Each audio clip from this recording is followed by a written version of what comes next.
Yeah, man. How's everybody doing? This is the apostate prophet. Sup, man? How's everybody doing? How's everybody doing? How's everybody doing? Yep. How's everybody doing? Everything okay? Everything all right? Good? Wonderful. David, how are you doing? Good. We're live going through PBD's interview with Tommy Robinson. Post. What's happening, man? Done. Done The and minute, done.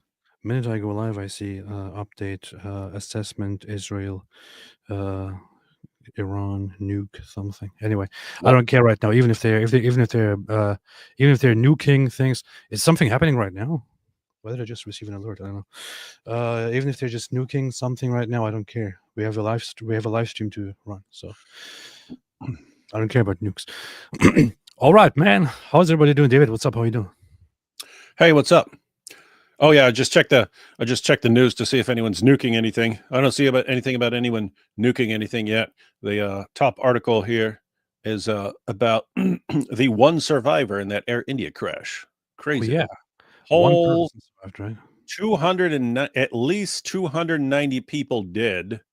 One survivor with just some scratches. Isn't that crazy? I only saw that. That was like the beginning of I don't know if you saw it. What is it? Unbreakable. He was in a train or something. The whole train crashed. Everyone dies except one guy.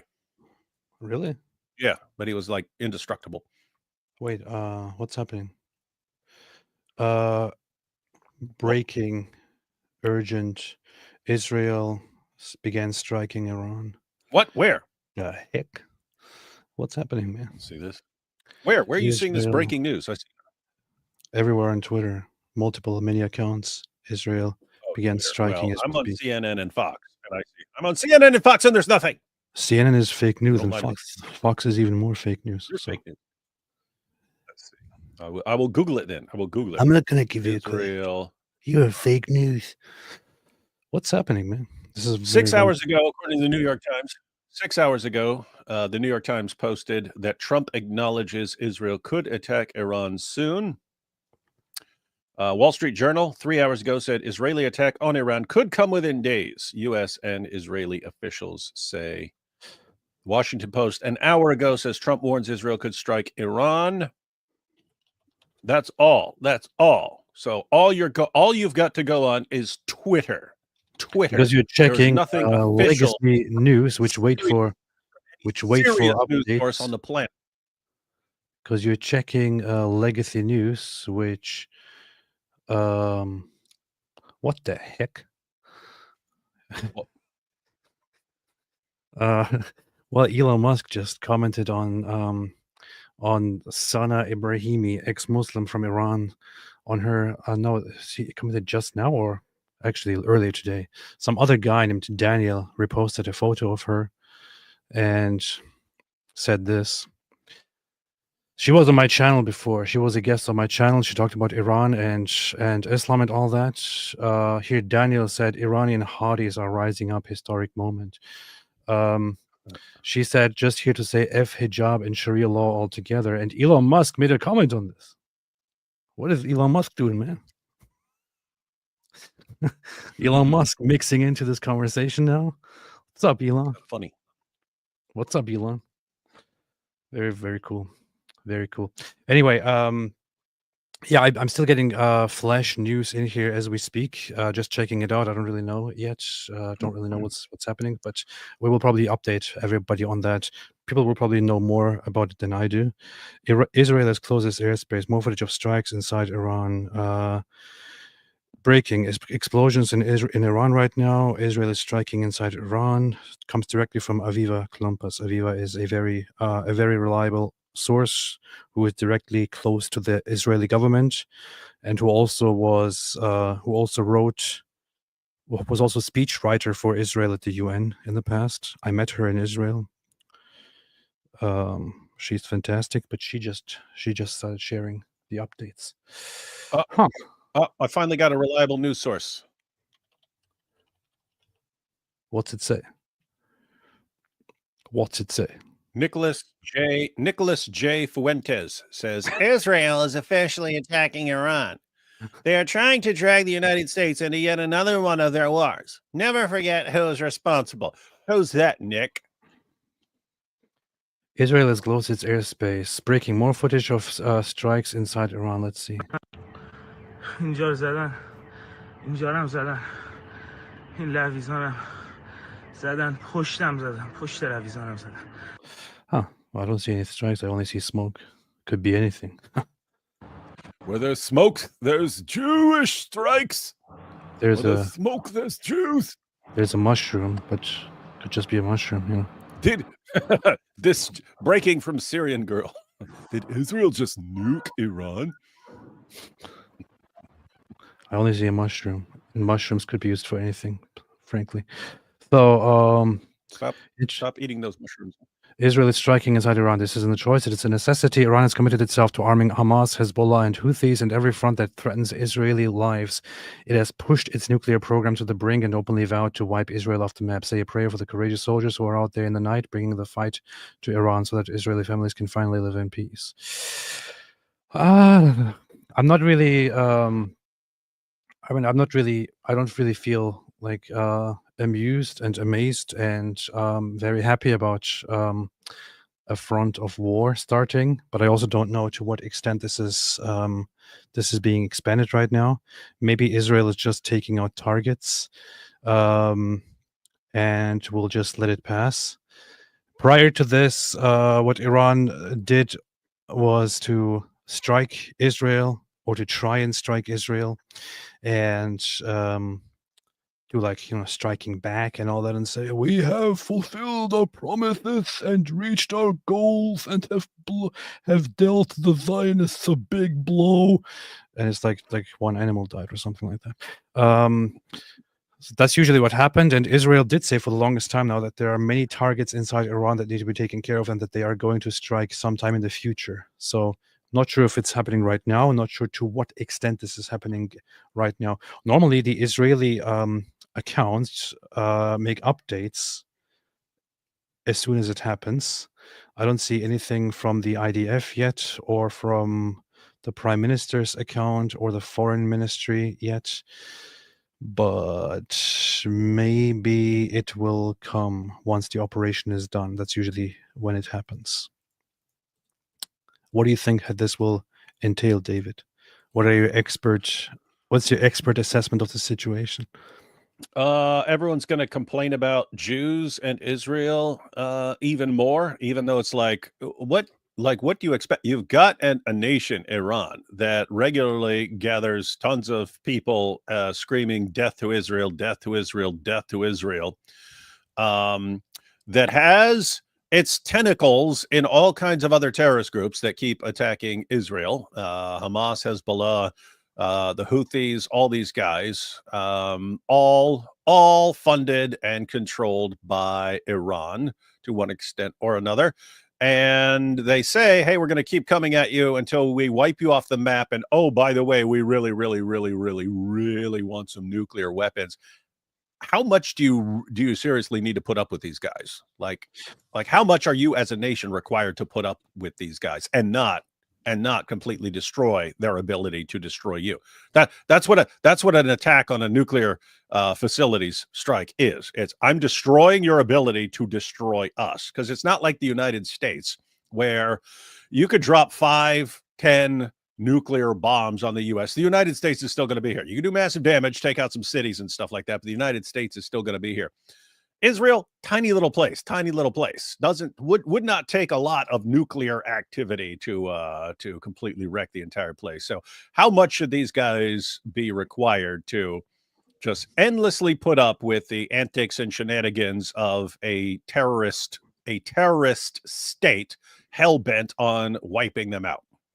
I don't know. My point is, if I were in charge, I would not be negotiating with Iran. I would say, if I even think that anything in your country even could potentially be used for building nuclear weapons, I'm going to bomb it. That's it. I'm not going to say anything. I'm just going to bomb the crap out of it. I'm done playing with you guys. Now, there are lots of people out there, especially people who are easily influenced or possibly paid by certain entities and certain interests, throughout the West who will like the little Mexican gay boy who immediately says, "Oh, no, Israel is doing this and Israel is doing that," who really don't understand what's going on in here in the Middle East and what Iran is all about. But people who actually know about Iran, people who actually know about about how Iran is led, have written about this, and also know further about the problem that we are facing. Here is actually somebody that David knows very well, Raymond Ibrahim, who wrote an article on the Middle East in the Middle East Forum, which is called Mahdism. Mahdism, the apocalyptic ideology behind Iran's nuclear program. I would recommend reading this if you are still somebody who is under the ridiculous illusion that that Iran is no issue at all and that Iran just wants peace and that it is like this Western Israeli bloc that is trying to cause war and all of that. This is one article. What the heck happened to David? He just died. I think he just died. Maybe Israel nuked his home. I don't know. This is actually I would recommend everyone who is still under the delusion that that things are being instigated by Israel to read this, and I would also ask others who know of such people to save this and to show it to us. What happened, man? Where'd you go? I don't know. My download speed is blazing, 620 megabits per second. Did Israel just nuke David's computer? My upload is 11, so that should be fine, man. Although that is normally low. It's normally like 300 to 500 or something like that. Israel just nuke David Wood? You know what's kind of funny, man? What? That's like nuclear war. It's so funny. that people from the Israeli government follow me on Twitter and stuff. You know, it's like, we're an important dude, man. Would make you think that I'm being paid by Israel or something. You know. Yeah. You got any shekels laying around? Can't find any. I've been spending them all. So this is an article by Raymond Ibrahim, who in this article assesses the whole situation in Iran and how Iran is actually how Iran's government is very, very much an apocalyptic government that is all about war and bloodshed and that wants to bring about times that are in which the revolution would be brought to the world, and their Mahdi, their savior, would then come and crush things and make them the superior ones, and would bring justice. And justice in the Iranian worldview is basically that Shia Islam is in charge of the world and all that. So that the Sunnis would then also be succumbed and submit to Iran, and Iran would be huge and all that. This is actually in Iran's constitution. This is not even just stuff that the Iranians say. I would urge people to actually look at the Iranian constitution. The Iranian constitution itself. Wait, I think he must be mentioning that here somewhere. No entity is more wedded to or indoctrinated in Mahdism than Iran's Islamic Revolutionary Guards Corps, which, as described by Iran's 1979 constitution, is an ideological army mandated with an ideological mission of jihad in Allah's way. This is in the constitution of Iran. Jihad, as we know it, is not simply dealing with the struggles of life. It is actually war on behalf of Allah, internal and external. Iran has its agenda to pave the way for the coming of the Mahdi, the Imam of the age here, and to spread the revolution that started in Iran also to the rest of the world. That is literally in their constitution. A Middle East Institute paper from 2022 titled Iran's Revolutionary Guard and the Rising Cult of Mahdism elaborates on the growing importance of eliminating Israel in the context of Iranian Mahdism. The IRGC is increasingly understanding and communicating its official policy of eradicating Israel and Zionism. Eradicating Israel and Zionism. People will tell you that that it's Israel that's somehow instigating war here. It is directly part of Iran's official policies, which they also reiterate every week, every morning, to destroy Israel and to destroy the Zionists. And also, by the way, it's not just the Jews, it's not just the Israelis, to also destroy America. The slogan, "Death to America, death to Israel," is very, very common and is also officially used by Iranian government members, by the Iranian government. People say it, kids say it when they go to school on Monday mornings. It's so insane, man. Khamenei recently said something about how it's not just a a slogan, it's a policy. Oh, here is memory. Iranian Supreme Leader Ayatollah Khamenei, death to America is not just a slogan, it is a policy. The West could not handle anti-Israel and anti-American protests, so they claimed Iran was behind rallies in England. So he claims that he says here, this is very recent actually, 2023, he says death to America is not just a slogan, it is a policy of the Iranian government, of the Iranian regime. And these are the people that some people try to depict as just, people who just want to have peace and we are instigating fights against and all that. No, these people are insane, man. These people are absolutely insane. It's a death cult. Iran is led by a death cult, and they want to get their war. Why does Islam start so many death cults? That's what they do. That's what they do, man. That's what Islam do. That's what they do. Jack Ray says, TikTok, time to rock. I will get back to the news updates in a second. Chance Schofield, this guy is the one who wrote the Schofield Bible, I think. David plus Robert Orthodox on time. David plus AP Cathuman late. Maybe this is why it was delayed. AP was late for his baptism. Hey, don't tell anyone, man. That's actually what really happened. Annabelle, report on Channel 12 in Israel. I knew sneaker was Ga Inshallah Hinuk Hijab. Yeah. MT, I rate AP's wig 55 out of 9. Mohammed Aisha's age is not sure if it's the best or worst rating. Celeria, greetings, my friend AP. On your last live, you said that you wanted a human voice work for your ID song, Islamic Dilemma song. So I sent you a second improved performance of it via the site formerly known as Twitter. I will check it out. I'll have a look. Radical Cleric AP, I know. I became a catechumen the same day you were supposed to be baptized. I think we might become Orthodox on the same day. It's an honor. Oh, hi, David. David, hi. No, because you're going to have to be a catechumen for a year. Depends on AP where. AP already started. AP got a head start on you. Depends on where he's a catechumen. Depends on what jurisdiction and what tradition he's a catechumen in. Khamenei endorses death to America, Chance. Anyway, that's what's happening. David, do you want to look at? I'm gonna keep checking if you see some huge updates or so. Just let me know. No one cares. We're here to talk about Tommy and his interview with PBD and how Pierce would have made it suck. Totally. Israeli news say the sirens that sounded across the country were intended to wake the citizens of the country and provide a warning. There have been no launches toward Israel.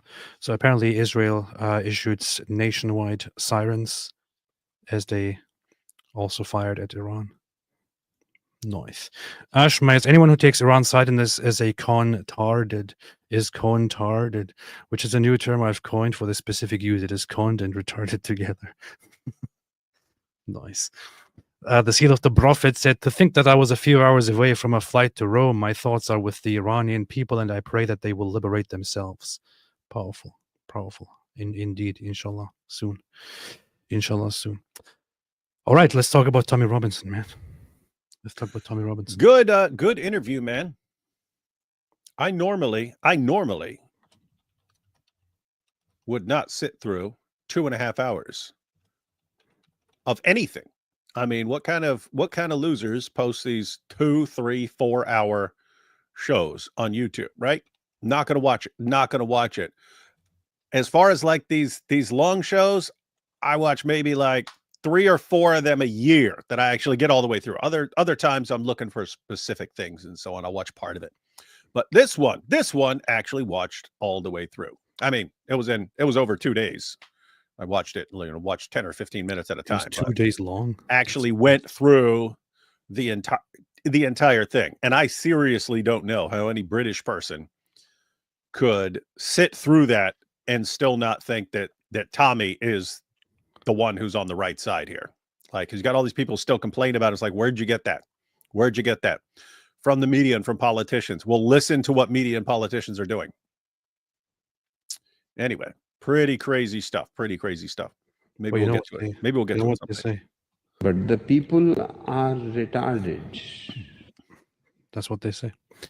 Let us have a look. PBD podcast. You have to see, the most annoying thing about the whole thing was PBD. He kept asking the same question over and over again for like the first 2/3 of, so how is this happening? And then Tommy would spend 20 minutes and but how is this happening? That's what PBD does, man. He doesn't know much, and I mean, he knows about money. He should just be talking about business. That's it. He shouldn't be talking about any of these things. He doesn't know anything. That's the problem. But the thing is, there are some people who don't know anything and who can actually have like good conversations and good interviews. PBD is not one of them. So unfortunately.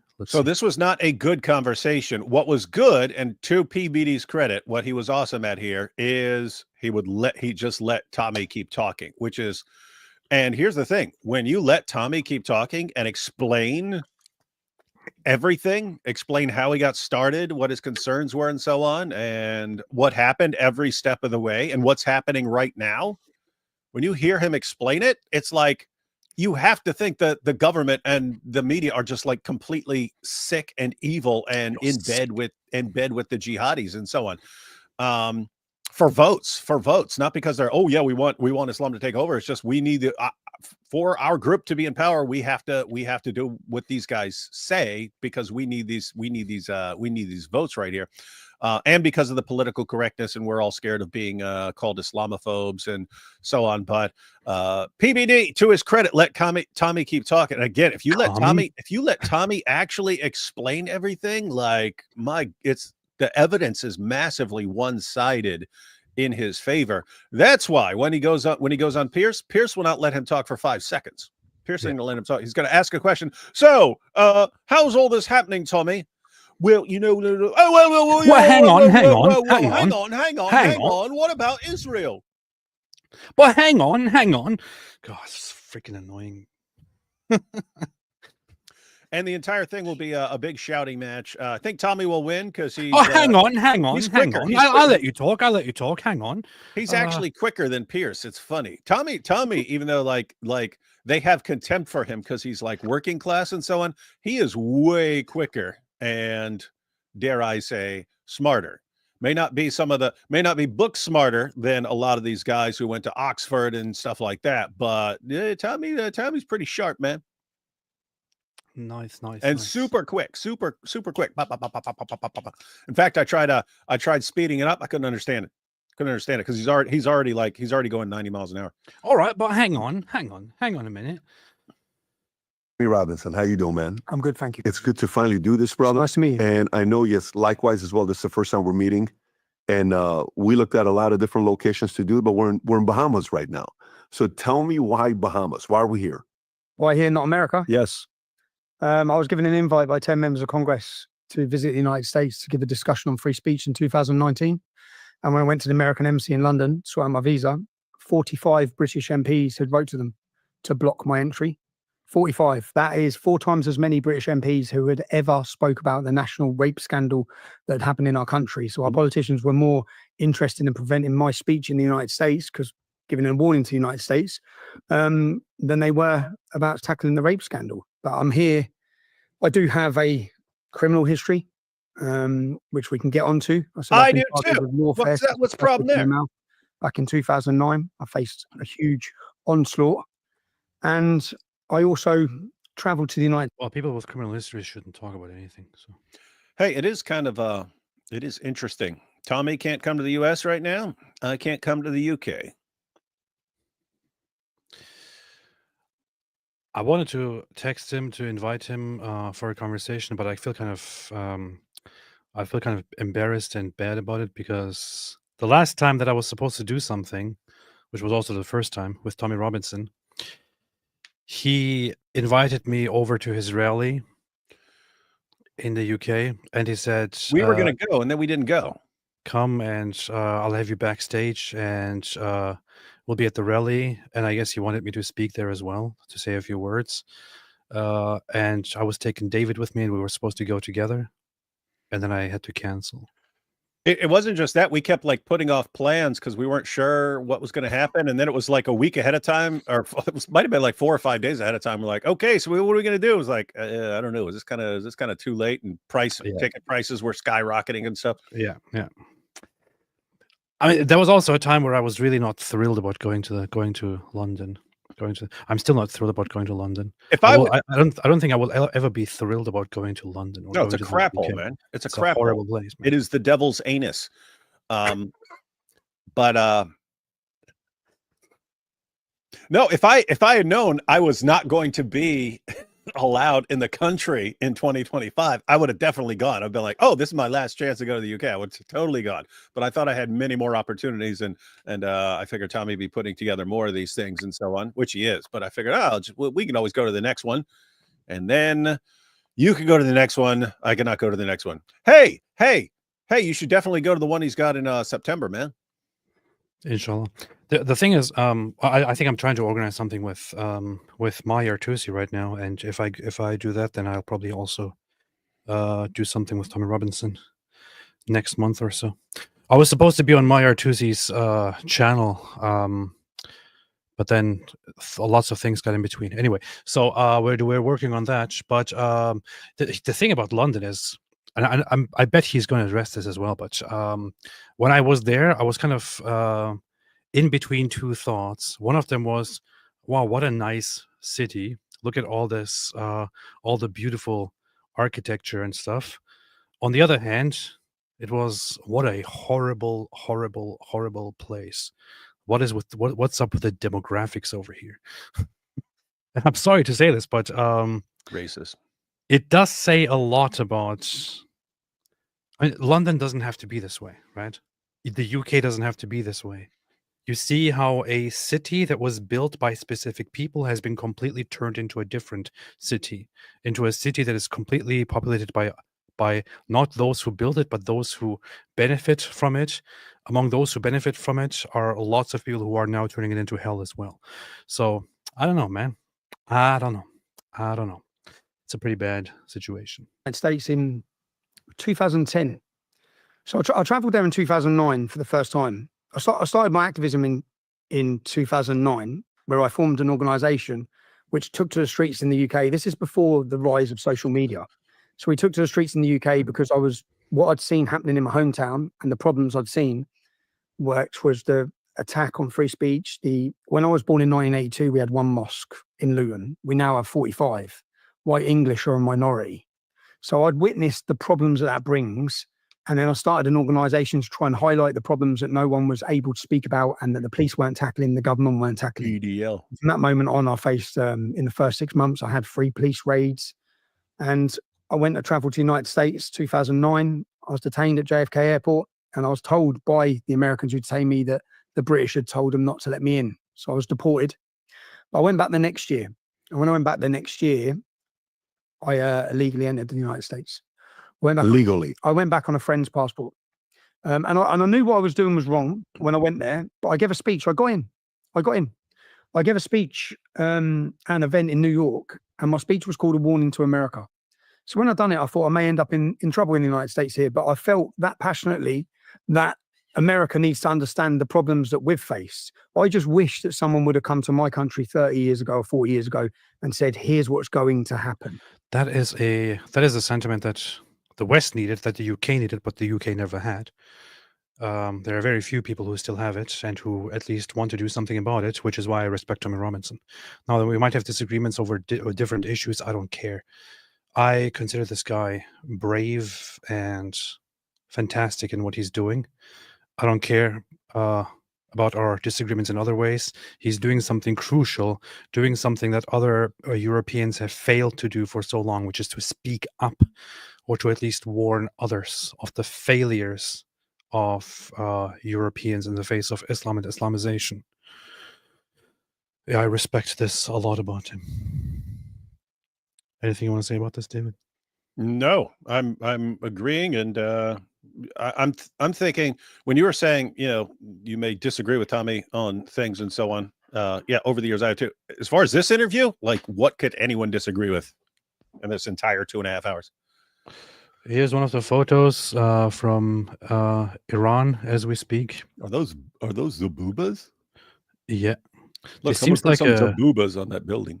this seems like a precision strike, like a very, very specific precision strike into That a, looks like they were trying to take out a person. yeah.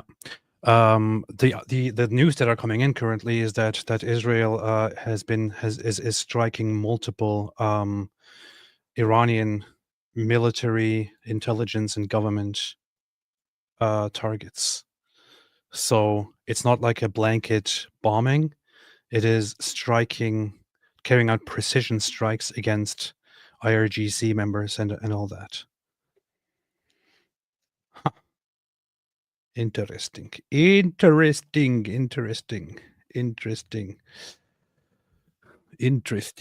Hope everything goes well. And give a warning. So I went to America. I give a speech, and then I flew home. I was detained 6 weeks later by the British police, and I spent 10 months in prison for that. And I only spent 2 days in America. Here's another one. I was detained. I spent 22 weeks on solitary confinement For the speech. for illegally entering America because I booked 2 flights.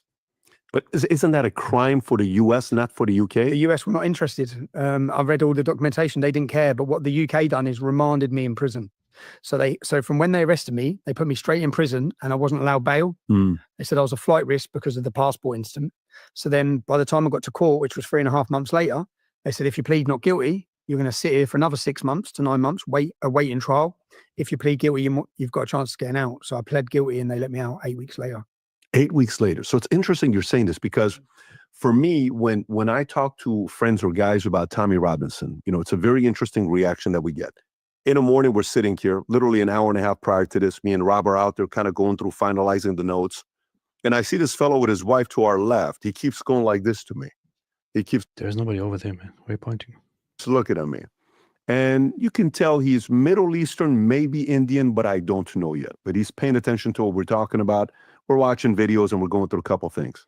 Then he comes back and he says, hey, I heard you're talking about UK and, what's going on there and Muslims and Sikhs and all this other stuff. I say, yeah, so what do you think about what's going on there? Well, let me tell you what's going on. So what do you think about Tommy Robinson?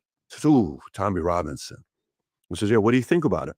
He says, well, you have to know that. I said, you're at a nice resort. I'm assuming you make money, you're successful. He said, I'm from education. He says, Tommy Robinson, man, he's been arrested. He's been in trouble. He's done this. He's done that.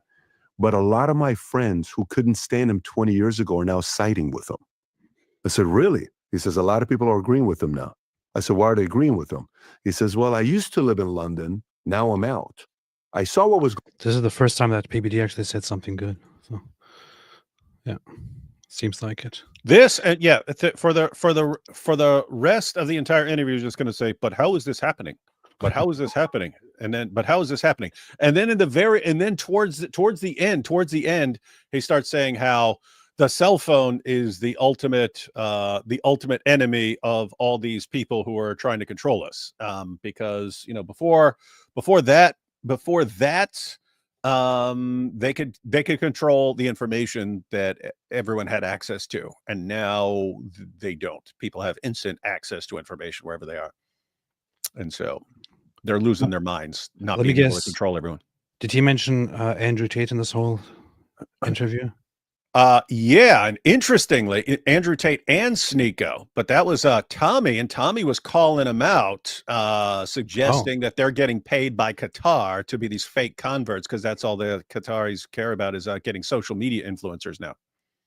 Oh, nice. I'm thinking about putting that little part together because that's late. That's way later. And so a lot of people won't see it if they're just watching like an hour of it or something. But I'm thinking about putting a little video together about that because it's interesting. Because Tommy and Andrew go way back. They're both from Luton. They know each other for a long time. They knew each other when they was smaller. Wish I was a little bit smaller. And Andrew also praised Tommy early on, but Tommy is kind of like he has been like this is the kind of the aspect where I had my concerns about Tommy because he was like trying to assert that Andrew Tate is being that he's being persecuted. That's connected to and this stuff though. like But that. go ahead. But that's connected to all But this. then- Go ahead. But then he more and more switched toward how Andrew Tate is a grifter, and he's working for an agenda and all that. I'm curious what his most recent stance on all of this is. I was pointing out that this is all connected, right? Because if you don't know the details, right? If you don't know how much evidence there is against Andrew Tate, if you're Tommy is a guy that the government, if there's something you could call the Matrix, this combination of like these powerful politicians and journalists and stuff, who are all working together. So Tommy's been on the receiving end of that for what, 15 years now? Over 15 years they've been coming at him, right? So when Andrew Tate says, "Oh, this is all a plot against me. People are conspiring against me to silence me," Tommy, that's exactly what they've been doing to me. That's exactly what they've been doing to me. So I believe you, because I believe this sort of thing happens, because I know it, because it's been happening to me. Matter of fact, Tommy actually shares the story of the Pano drama, which I think we watched back in the day. I remember covering it. That was years ago. But with the Pano, their show Panorama, and he did Pano drama, about how they tried to set him up. They were trying to set him up for sexual stuff. And he actually reversed it and recorded them with their plans and stuff like that, and exposed them. And then the guy who was the main face of the BBC's documentary program got fired over being an absolute scumbag in the way he was coming after. He was so out of line that the BBC, which has been obsessed with going after Tommy, is like, this guy went too far. We are getting rid of this dude. Anyway, point is, I can completely understand why someone who's actually been attacked by the government and the media and everyone conspiring to shut him down by any means necessary, by lying, by deception, and so on. What's up? Finish your thought as soon as possible, or continue after I read this. What the heck is going on here? How are you going to be covering two stories at once the entire time? Okay, I'm going to read it. Israel Defense for. Go ahead, finish it. I'm just saying, it made sense for Tommy to believe Andrew was telling the truth when he wasn't. Nice. Israel Defense Forces says the IDF launched a preemptive, precise, combined offensive to strike Iran's nuclear program. What was the shot on that building? Was that like taking out a particular scientist, like their nuclear scientist guy, and just boom? They probably struck not just nuclear sites, but also personnel. Dozens of IAF jets completed the first stage that included strikes on dozens of military targets, including nuclear targets in different areas of Iran. Today, Iran is closer than ever to obtaining a nuclear weapon. Weapons of mass destruction in the hands of the Iranian regime are an existential threat to the state of Israel and to the wider world. Mm-hmm. The state of Israel has no choice but to fulfill the obligation to act in defense of its citizens. True. And will continue to do so everywhere it is required to do so, as we have done in the past. Correct. IDF launched a preemptive, precise, combined offensive to strike Iran's nuclear program. What the I thing would is, have done. Good, okay. The thing is, it says dozens of IAF jets completed, so Israeli Air Force jets completed the first stage. Oh, first stage. That implies that there's going to be at least a second stage. So the current strike is, as it seems, completed, but that current strike is only the first stage. But notice it says included strikes on dozens of military targets. So you're saying at least 24 military targets were struck. Mm-hmm. Damn. At least 24. And this is stage 1, ladies and gentlemen. And what they're going to say, oh, it's a genocide. They're genociding Iran's nuclear program. The defense establishment has detected launches toward Israel. Last time, I think Iran tried to do this whole thing where they're trying to have an immediate reaction. Not sure if they're trying to do that right now, because it's not going to end well. It's going to be very, very stupid. And pretty sure that if Israel just started an operation to take out the nuclear strikes, what Israel really would want right now is for Iran to actually try and react. If Iran actually tries to react to this with counter strikes, Israel will go hardcore. And when Iran goes hardcore, Iran accidentally kills a sheep or something. When Israel goes hardcore, we all know what happens. So Iran better sit down and watch. There are more photos here. More photos. They rocked this whole building. They rocked part of this building here. It's kind of cool.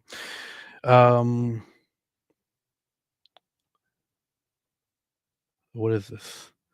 Well, to target Iran's nuclear program, the regime long-range missile capabilities. Dozens of military targets across various regions in Iran were struck as part of the opening salvo. These included military command centers. Opening salvo. We have launched Operation Amklavi with the might of a lion to target Iran's nuclear program. Okay, this is the opening salvo. These included military command centers, commanders, military facilities, headquarters, and nuclear sites. Here's your answer, David. These included military command centers, commanders, military facilities, headquarters, and nuclear sites. So commanders could be targeted where they live. The sirens that sounded across Israel were not due to missile fire, but rather to prepare the public for the possibility of incoming attacks. We are preparing for an operation expected to last several days at minimum, including anticipated heavy barrages from the Iranians. Full coordination is taking place with the U.S. military. Our objective is not a regime change in Iran, but rather to neutralize military infrastructure and nuclear sites. The opening strike in Iran was highly surprising in both scope and the locations targeted, places the Iranians did not expect. By the end of the operation, there will be no nuclear threat. Whew. That seems like a... You see that? That is very ominous. By the end of the operation, there will be no nuclear threat. They really saved that to the end of the announcement. That should have been. It's the announcement should have been way shorter. It should have just been we have launched stage 1 of our attack on Iran's nuclear program. By the end of the operation, there will be no nuclear threat. Not now, not ever. Damn. So Israel is committed at this point to carry out. It says here. So this was the opening. The operation is going to last several days at minimum. When it says several days at minimum, what this means is that they are carrying out a series of precision strikes and other things. And usually several days at minimum would be if there is minimal or no resistance. If there is resistance from Iran, then this could escalate further. And I'm pretty sure that Israel, and they have been preparing this operation for years now. And I'm pretty sure what they're taking into consideration is that if Iran actually tries to respond, then Israel will go to war with Iran. I don't think Iran wants to go to war, man. I don't think so either. I think they want the terrorists and stuff to keep attacking and stuff, but at war, not a good time because Israel would take out half the government and the people would do the rest. The thing is also, several years ago, Iran actually trusted that Russia would be by their side and would defend them. Now, Russia can barely defend themselves, let alone come to the help of Iran. So they don't have Russia on their side. There were talks that China would chime in and all that, but China doesn't seem interested at all in directly interfering in things. So Iran is pretty much standing alone with the so-called axis of resistance, which is crumbled and destroyed. The Syrian government is gone. Hezbollah has been both decapitated and castrated at the same time. Hamas is hiding in bunkers, and the Houthis are doing drugs and banging camels and goats. So sheep. There's not much that Iran can actually do right now, except just take it. Isn't it funny? They think, maybe Russia will come and help us with their vodka, and maybe the Chinese will come and they will use their kung fu against the Jews. The kung fu will stop the Jews. I'm going to tell you something about Yemen, and it's really, really messed up. I couldn't believe it myself. You're Jamaican. It's pronounced Yemen. No. Yemen. So there's something that people need to know about Yemen, which is this here. Cut use in Yemen. It is estimated that up to 90% of adult males chew cat 3 to 4 hours daily in Yemen. The number for females may be as high as 50% or even higher as young women take up the habit. A recent study for the World Bank estimated that 73% of women in Yemen chew the cat leaf more or less frequently. So this is what they're doing is they're chewing a substance which makes them pretty much psychotic and weird, and they do this every day. They're addicted to it and dependent on it. They depend on it very much. They're very, very, very addicted to it. In fact, you can see this on increased alertness and energy, mood changes, increased heart rate and blood pressure, loss of appetite, gastrointestinal issues. Similar to coca leaves. Long-term effects, psychological dependence and addiction, mental health issues. Chronic abuse can result in depression, anxiety, psychosis, and even suicidal thoughts. Sleep problems, cardiovascular problems, liver damage, dental problems, reduced fertility, digestive problems, neurological effects, and so on. Withdrawal, depression, craving, fatigue, irritability, whatever. It is not something that you're supposed to chew. It is a stimulant that makes people in the long term psychotic and hyperactive, angry, aggressive, and so on. And 90% of the adult population chews it 3 to 4 hours daily in Yemen. This is a deeply sick population. Hey, here's another problem. I'm looking it up right now. The use of khat results in constipation. Reflected increased heart rate, blood pressure. Long-term use can precipitate permanent tooth darkening, a greenish tinge, susceptibility to ulcers, and diminished sex drive. Look at this photo. Look at this photo. That guy's got a cheek full of khat. Look, all the dudes, the dude behind him does too. See that? This man has real problems. They all have cheeks full of not they don't have their cheeks full like Muhammad on the night of Al-Zut, but different cheeks. This post: Israel should also bomb Yemen's cat fields. 90% of Houthis are drug addicts, and removing cat will literally send them all into withdrawal shock. It's a genius plan. You can thank me later, IDF.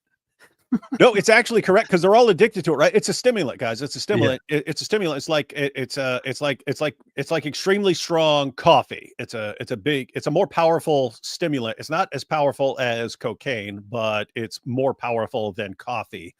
But you build up a tolerance to it, and so you keep chewing more and more until your cheeks are full of it, like a hamster. And guess what? If you just took that all away, these guys are going to be like, I can't get out of bed. I can't get out of bed. Breaking missiles reportedly launched from Iran at Israel. Among the targets are senior Iranian regime officials. Nice. The defense establishment has attacked the launches toward Israel.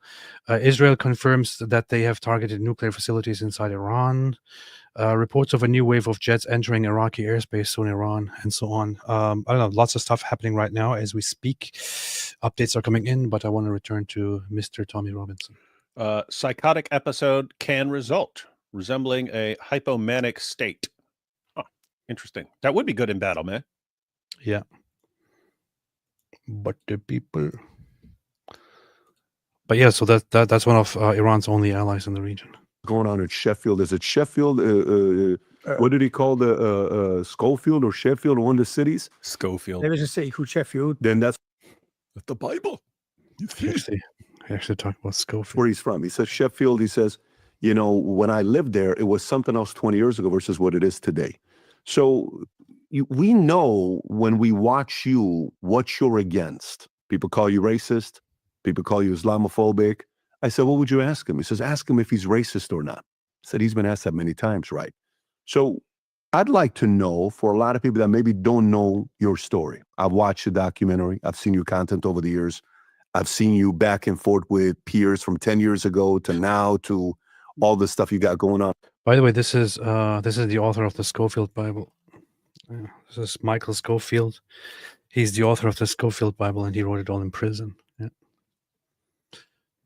And I see your feud with you and Dan Bilzerian online, and there's a lot of different things that's going on. What are you against? What are you for? I'm for Britain. I love my country. I want my children to grow up in a safe. That's racist, man. You can't say I'm for Britain. Why are you racist? What's going on here? That was extremely racist. That was very, very racist. This is making me sick, man. You're supposed to be for Islam, not Britain.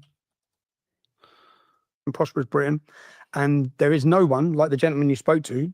If you ask them, is the country going in the right direction? There will be no one that will say yes. And like the saying, we live in a free country. You won't hear anyone say that in Britain anymore. So those people, like the gentleman you spoke to, all I'm guilty of is being a decade ahead. I was so far ahead of everyone else who now sees the problems. And the reason I was so far ahead is, as I said, I was born in Luton Town.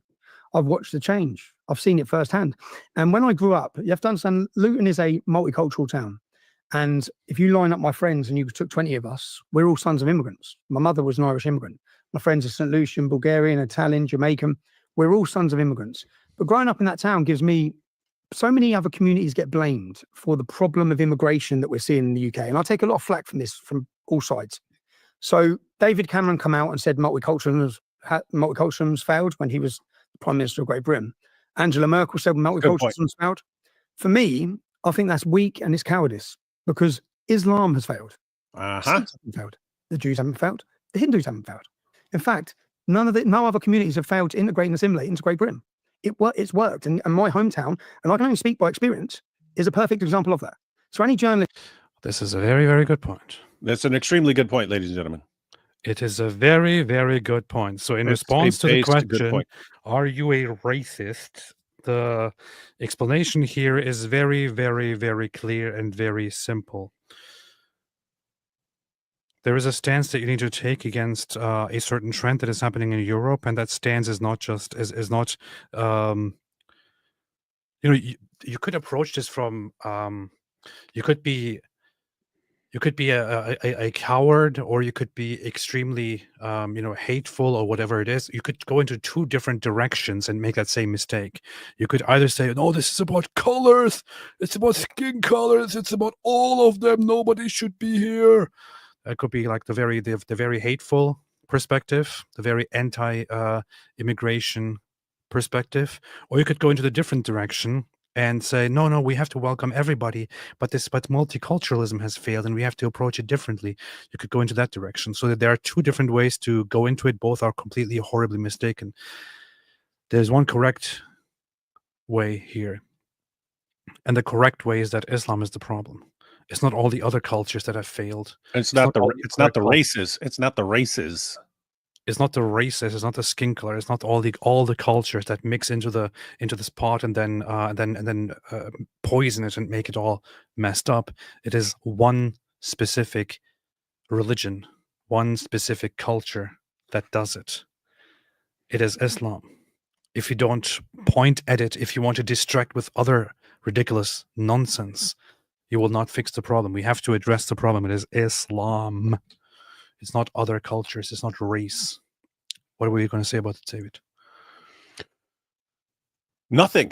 He's making a very good point there, because that's just something that you heard about Tommy for almost 2 decades now, every time he was brought up. So what is it, 2009 or something like that he started with the English Defense League and so on? That's when people started hearing about him. And all along it's been, these are a bunch of white British dudes who want to keep Britain white and stuff. And it's like, when have you heard that from Tommy? That's what people are saying about Tommy. That's what Tommy's enemies and critics are saying about him. When have you heard that from Tommy? Because all he ever says is what he's saying right here. It's Islam is the problem, because it refuses to immigrate, and then it has all these teachings that are about oppressing us and what they can do to little girls and stuff. That's the problem. And every time you hear him speak on this issue, it's don't have a problem with Jews, don't have a problem with Sikhs, don't have a problem with Hindus. Why? They all get along. They have no problem getting along with everyone around them. There's one group that can't get along, and that's the group that's the problem. Like, again, how is anything he's saying different from what like Douglas Murray is saying. We've pointed this out before. He's saying the same thing that people like Douglas Murray is saying, but they just declare war on. They just declare war on this one guy because he's working class, and you're not allowed. If a working, keep in mind, if you're in America, this is a weird idea to us. There are certain areas where we would respect an expert's view on something, but if it's just, hey, what's going on in society, we don't trust some scholar more than we trust a regular person who's experiencing it.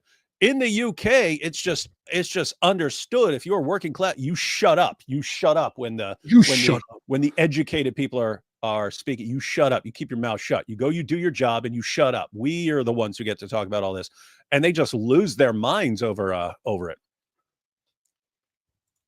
That's true. That's true.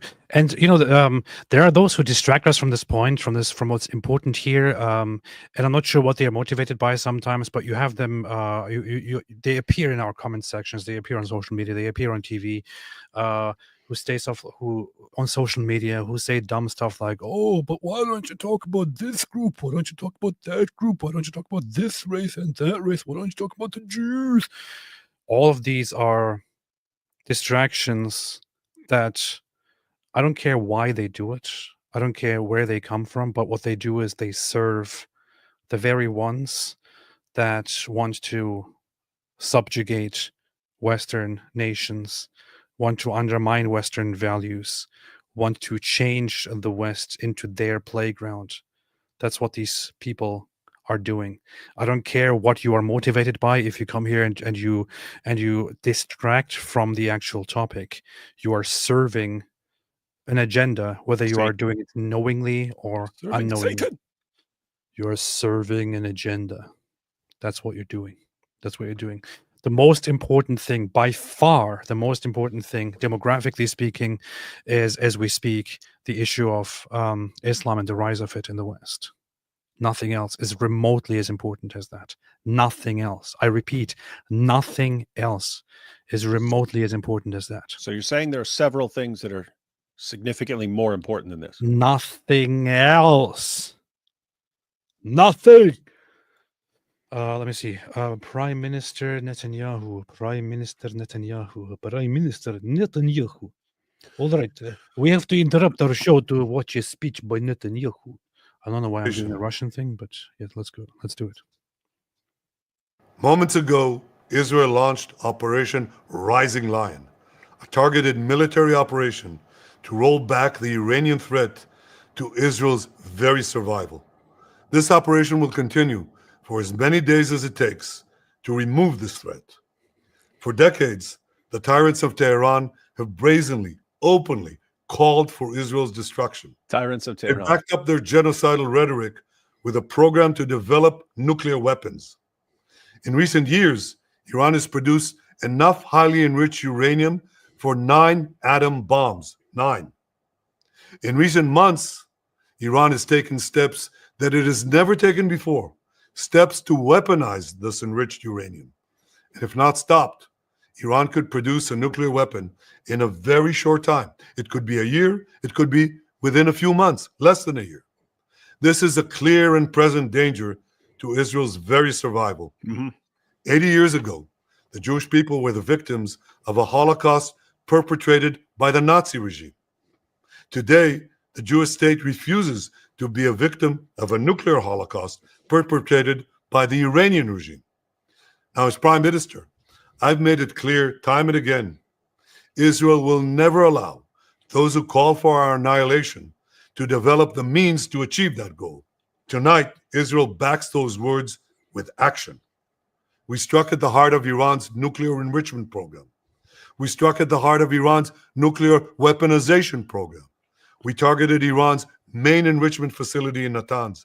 We targeted Iran's leading nuclear scientists working on the Iranian bomb. Nuclear scientists, got that? Of Iran's ballistic missile program. Just said it. Jeez. Just said it. Taking out the nuclear scientists, taking out the whole shebang. This is what. So they have been preparing this for quite a while now. Yep, and have that to means as many targets as possible. That means they have lots of people in Iran following these guys around, figuring out where everything is at, saying, hey guys, yep, he's in that building right now. Yep, 3rd floor. Yep, room on the corner. Yep, he's there. I can confirm. And I'm sure there's, I mean, it's all, they can always send spies in and so on, but it seems like there are plenty of people in the Iranian population who would love to help these guys. And the world, and even people in Israel may disagree with Netanyahu on a variety of issues. There are people who will want him gone after all of this. But when it comes to taking out Iran's nuclear capabilities, the entire world right now should be going, go Bibi, go Bibi, go Bibi, go Bibi, go Bibi, go Bibi, go, blow that crap up. Yeah, some people are saying markets are crashing. I don't really see a big crash. I only see a drop here. It's 9:10. What markets can be crashing at 9:10? There are markets still open, man, across the world, and there are futures markets Stock still markets? open. What are you guys talking about? Yeah. How does this all work? Yeah, stock markets and stuff. I thought they closed at some time. They do close, but futures markets are still open, and in other countries we have indicators of the markets still being open. I see a big drop today, but so far it hasn't gone beyond any line. So, in order for markets to crash, there needs to be more update here. Last year, Iran fired 300 ballistic missiles at Israel. Each of these missiles carries a ton of explosives and threatens the lives. I know this is very trivial, but he sounds like he has a cold or something. Yeah, I was thinking, is he just getting old? Is he just? I mean, and I know he's getting older because we all get older every minute. But it's like, is it catching up with him a little more, or is he sick? I don't know. Speak for yourself. I don't get older. Of hundreds of people. Soon, those missiles could carry a nuclear payload, threatening the lives not of hundreds, but of millions. Mm-hmm. Iran is gearing up to produce 10,000s of those ballistic missiles within 3 years. Now, just imagine 10,000 tons of TNT landing on a country the size of New Jersey. This is an intolerable threat. It too must be stopped. Mm-hmm. Iran is now working on what it calls the new plan to destroy Israel. You see, the old plan failed. Iran and its proxies try to encircle Israel with a ring of fire and to attack us with the horrible attack of I fell in the burning ring of fire. Sorry. October 7th. But the people of Israel, the soldiers of Israel, rose like lions to defend our country. We crushed Hamas, we devastated Hezbollah, we hit Iranian proxies in Syria and Yemen. And when Iran directly attacked us twice last year, we struck back inside Iran itself. Yet in defending ourselves, we also defend others. We defend our Arab neighbors. They too have suffered from Iran's campaign of chaos and carnage. Our actions against Iran's proxy Hezbollah led to the establishment of a new government in Lebanon and the collapse of Assad's murderous regime in Syria. The peoples of those two countries now have a chance for a different future, a better future. So too do the brave people of Iran, and I have a message for them. Our fight is not with you. Our fight is with the brutal dictatorship that has oppressed you for 46 years. I believe that the day of your liberation is near. Ooh. When that happens, the great friendship between our two ancient peoples will flourish once again. Cyrus Accords. I want to assure the civilized world, we will not let the world's most dangerous regime get the world's most dangerous weapons. There is a very nice thing that everyone who is familiar with Iranian society will tell you, and so many people that I have talked to from Iran, that I have interviewed, who are dissidents from Iran, have said the very same thing, which is that Iranians really don't have the whole anti-Israel thing. Iranians generally have lots of respect for Israel, but their regime tries to make it look like Israel is the greatest enemy. We have to destroy Israel. But you will see it in polls and in actions and everywhere else that the people of Iran are just not really on board with that whole idea. 'cause Yeah, they and we've never seen had any animosity toward Israel. Yeah, we've seen this. We've seen the videos where the government puts an Israeli flag at the bottom of stairs going out of a school so that students can step on it as they go down, and all the students go around it. They won't walk on it to disrespect it. Yeah. Pretty nice. La la la la la la. Let's continue. And Iran plans to give those weapons, nuclear weapons, to its terrorist proxies. That would make the nightmare of nuclear terrorism all too real. The increasing range of Iran's ballistic missiles would bring that nuclear nightmare to the cities of Europe and eventually to America. Remember, Iran calls Israel the small Satan. It calls America the great Satan. Yep. And this is why for decades, it's led millions in the chants of death to Israel and death to America. Yep. Today, Israel is responding to those genocidal calls with action and with a call of our own. Long live Israel and long live America. Our Woo! He said America. America, baby. action will Man, help make the world. This dude is 75 years old, man. 75. He said, "Long live America, man." He said, "Long live America." Amen. Much safer place. Well, let me hear that again. I want to put that on my soundboard. With action and with a call of our own. Long live Israel and long live America. Our action will help make the world a much safer place. I want to thank President Trump for his leadership in confronting Iran's nuclear weapons program. He has made clear time and again that Iran cannot have a nuclear enrichment program. Today, He's sick. it is clear that Iran is just buying for time. It refuses to agree to this basic requirement of peaceful nations. That is why we have no choice but to act, and act now. The hardest decision any leader has to make is to thwart a danger before it is fully materialized. Nearly a century ago, facing the Nazis, a generation of leaders failed to act in time. They were paralyzed by the horrors of World War I. They were determined to avoid war at all costs, and they got the worst war ever. They adopted a policy of appeasement. They closed their eyes and ears to all the warning signs. That failure to act resulted in World War II, the deadliest war in history. It claimed the lives of 60 million, including 6 million Jews, a third of my people. After that war, the Jewish people and the Jewish state vowed never again. Well, never again is now. Today, Israel has shown that we have learned the lessons of history. When enemies vow to destroy you, believe them. When enemies build weapons of mass death, stop them. As the Bible teaches us, when someone comes to kill you, rise and act first. This is exactly what Israel has done today. We have risen like lions to defend ourselves. Over 3,000 years ago, Moses gave the people of Israel a message that... David, where does it say that in the Bible? I do not know. You mean the if someone's coming to kill you, kill them first? Yeah, you're supposed to know it all, man. I'm not. I don't know. I don't know what in particular he's thinking of there. It has steeled their resolve ever since. Be strong and courageous, he said. Today, our strong and courageous soldiers and people stand together to defend ourselves against those who seek our destruction.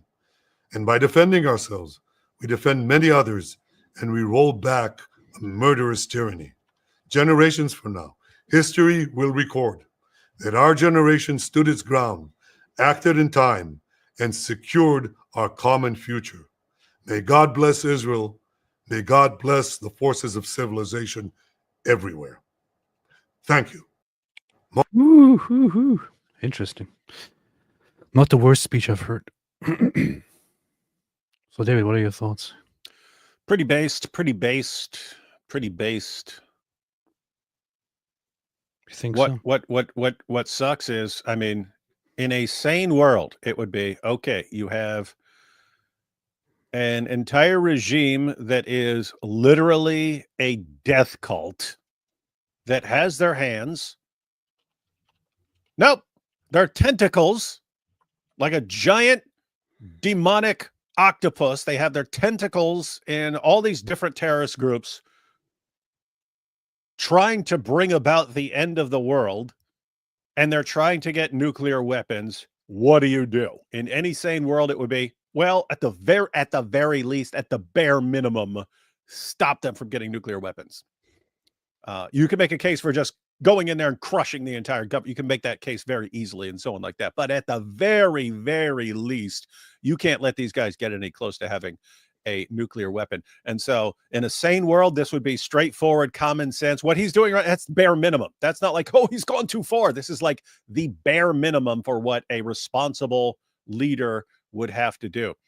And yet, what's it going to be? What's it going to be? Oh, look, they're genociding Iran. Oh my goodness, Iran was just minding its business all these years, just trying to live in peace and tolerance with everyone, but Israel won't let them. You see, oh my goodness, this is why the Jews must be wiped out. So we're going to get more of. Just listen to Jake Shields. No, here's one of those very, very funny comments, and this strikes me as I'm not sure what your intention here is, Mr. underscore 00 deuce underscore. Seems like it might be a real name, but well, doesn't Israel have the Samson? They do have that. That's just got nothing to do with this. But here's the thing. What I'm going to say about this is, so the Samson option, Israel doesn't have the Samson. This is something that I often see brought up by critics of it. I'm not sure why I'm calling them critics of Israel, by the anti-Zionists or directly anti-Semitic people who want to once again pick something that Israel has or Israel does and point at how bad Israel is because of this. So the Samson option is a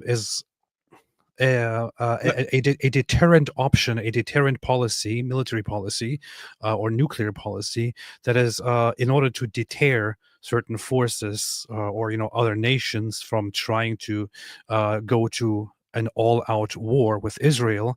The policy is in a case where there is a destruction of Israel at hand, Israel would enact a complete destruction of everyone involved with a nuclear option. The issue here is Israel is not the only country that has this policy. It is also called mutually assured destruction. Guess who else has that? The United States of America. I mean, they had it during the Cold War. I'm not sure if it's still kind of a thing. Guess who else has it? Russia. We never hear about Russia. There are many countries who have similar systems because you said we never hear about Russia. Because it is a system that was as a trend established during the Cold War as a deterrent of a last resort, which is supposed to stop any other force from trying to fight you to the death. That is basically what it is. But for some reason, people only want to mention Israel in this context. Once again. Don't mention any of the other countries, only Israel. Hey, we should give everyone a little Bible lesson here and why it's called Samson, why it's called the Samson option. That is because Samson was the judge who was fighting the Philistines, one from whose name the Palestine was taken from. Anyway, they eventually captured Samson and so on, and they had him in the temple and were just making fun of him and so on. And he asked God to restore his strength, and he pushed down the pillars and brought down the temple on everyone who was gathered around him, humiliating him and so on. So he took himself out and all of them. Yeah, that's it. So destroying yourself and the opposing side, if it has to come down to it. That's basically what it is.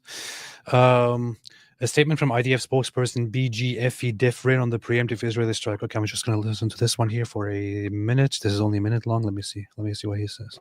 Never seen or heard this guy before. Hey, why don't you just cancel the Tommy thing and make the entire thing about this? For years, the Iranian regime has called for the destruction of the state of Israel, planning and advancing concrete military plans to do so. Over the past few months, intelligence has shown that Iran is closer than ever to obtaining a nuclear weapon. This morning, the IDF began preemptive and precise strikes targeting the Iranian nuclear program in order to prevent the Iranian regime's ability to build a nuclear bomb in the immediate time frame. We have no choice. We are operating against an imminent and existential threat. We cannot allow the Iranian regime to obtain a nuclear weapon that would be a danger to Israel and the entire world.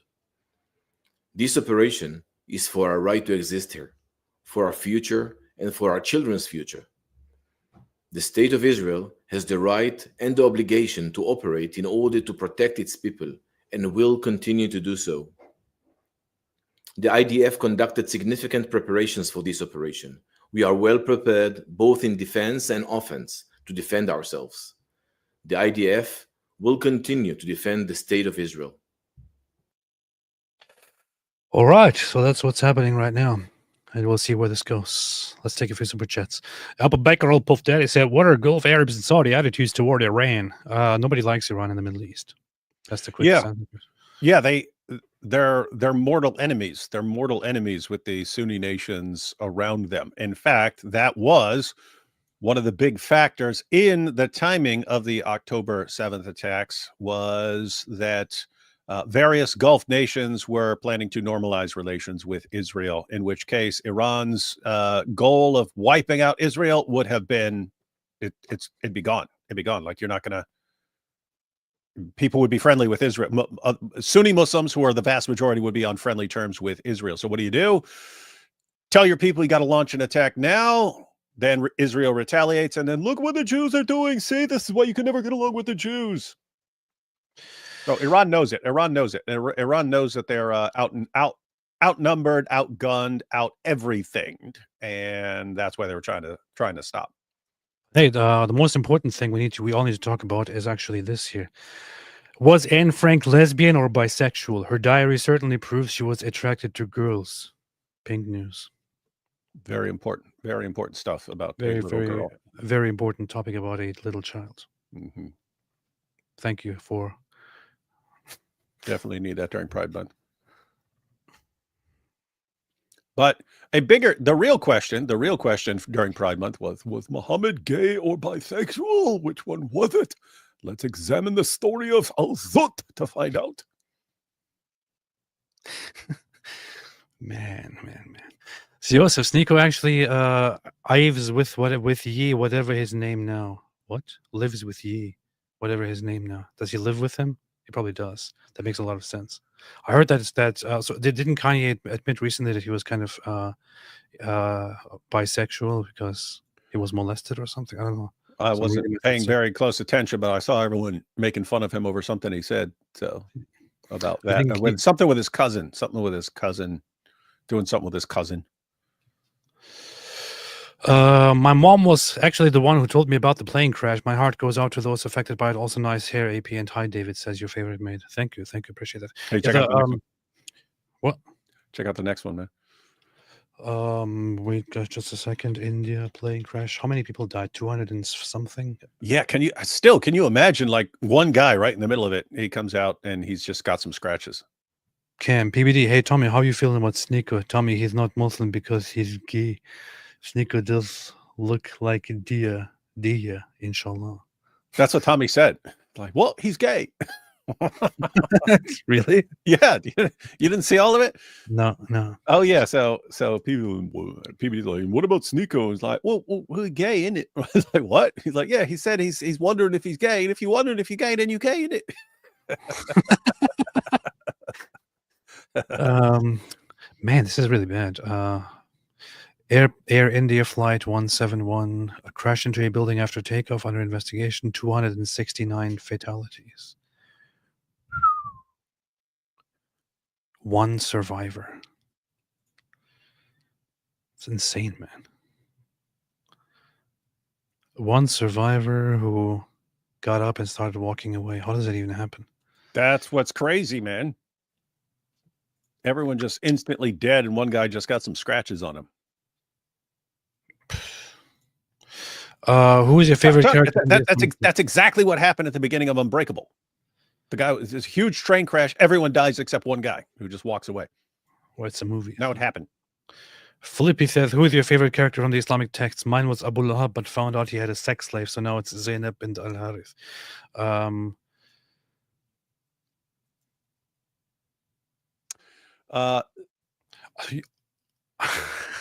Yeah, you could.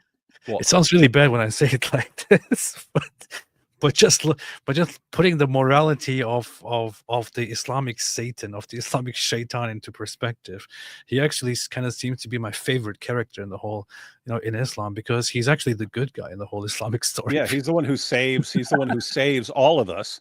And I mean, he starts off. He's the best Muslim. He's the best Muslim in one sense. Yes. God says, God tells everyone, the angels, the jinn, hey, bow down to this guy. And it gets represented. We interpret that as Satan being the bad guy. I'm too proud to bow down to him. And it's not. I'm not supposed to be bowing down to a man. I'm made of fire. He's made of clay. Why am I going to be bowing down? I'm only supposed to be bowing down to Allah. And he doesn't realize, no, you do whatever Allah tells you, even if it contradicts what he told you 5 minutes ago. And so he's like, he's the eternal enemy because he didn't follow the rule. And by the way, I seriously think this is connected to the issue of abrogation, that Muhammad's going up to his followers and telling them what to do. And then 2 weeks later, he comes up and gives them a completely different rule. And this gets pointed out and people start making fun of it, making fun of Muhammad and making fun of the Muslim community for just believing every new thing that Muhammad comes up with. And then it gets put in there, hey, Satan is the one who pays attention to what you said before. The good guys, they all only listen to the most recent thing, and you ignore everything that happened before that. I think that's actually like maybe Muhammad putting his theology in to justify his constant changing, ever-changing revelations that he's making up. Yeah. But yeah, Satan in the Muslim sources, definitely cool and super base. I like Aisha when she's talking trash about Muhammad, and she's always talking mad trash. So she's cool. Zainab bint al-Harith, definitely cool. And then, man, my brain is fried. What's that guy? Abdullah ibn Abi Sar, before he actually reconverted to Islam in order to save his head from being removed from his body.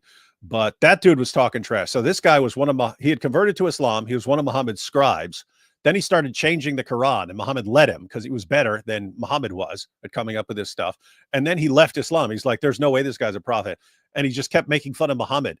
He's like, if that guy's a prophet, then I'm a prophet, because he let me add to the Quran and change stuff. So there's no way this guy's a prophet.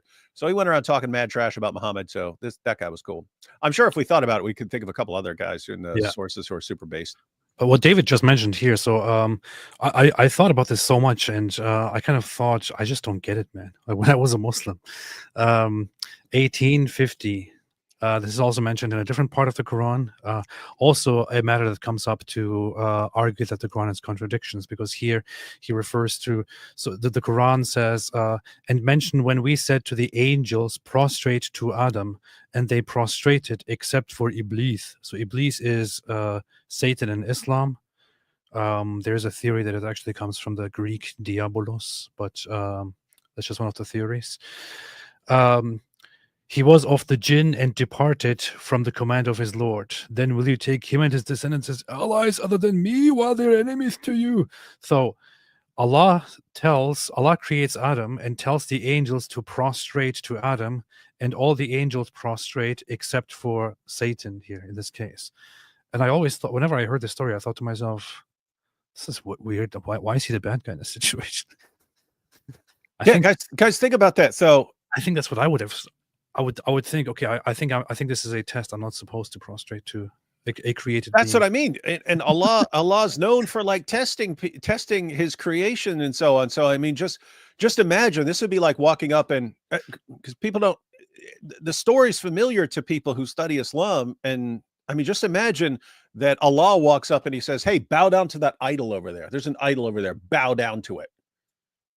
What is your response supposed to be? Is it, okay, Allah's telling me to bow down to this idol, so I'm going to go ahead and bow down to this idol and commit shirk?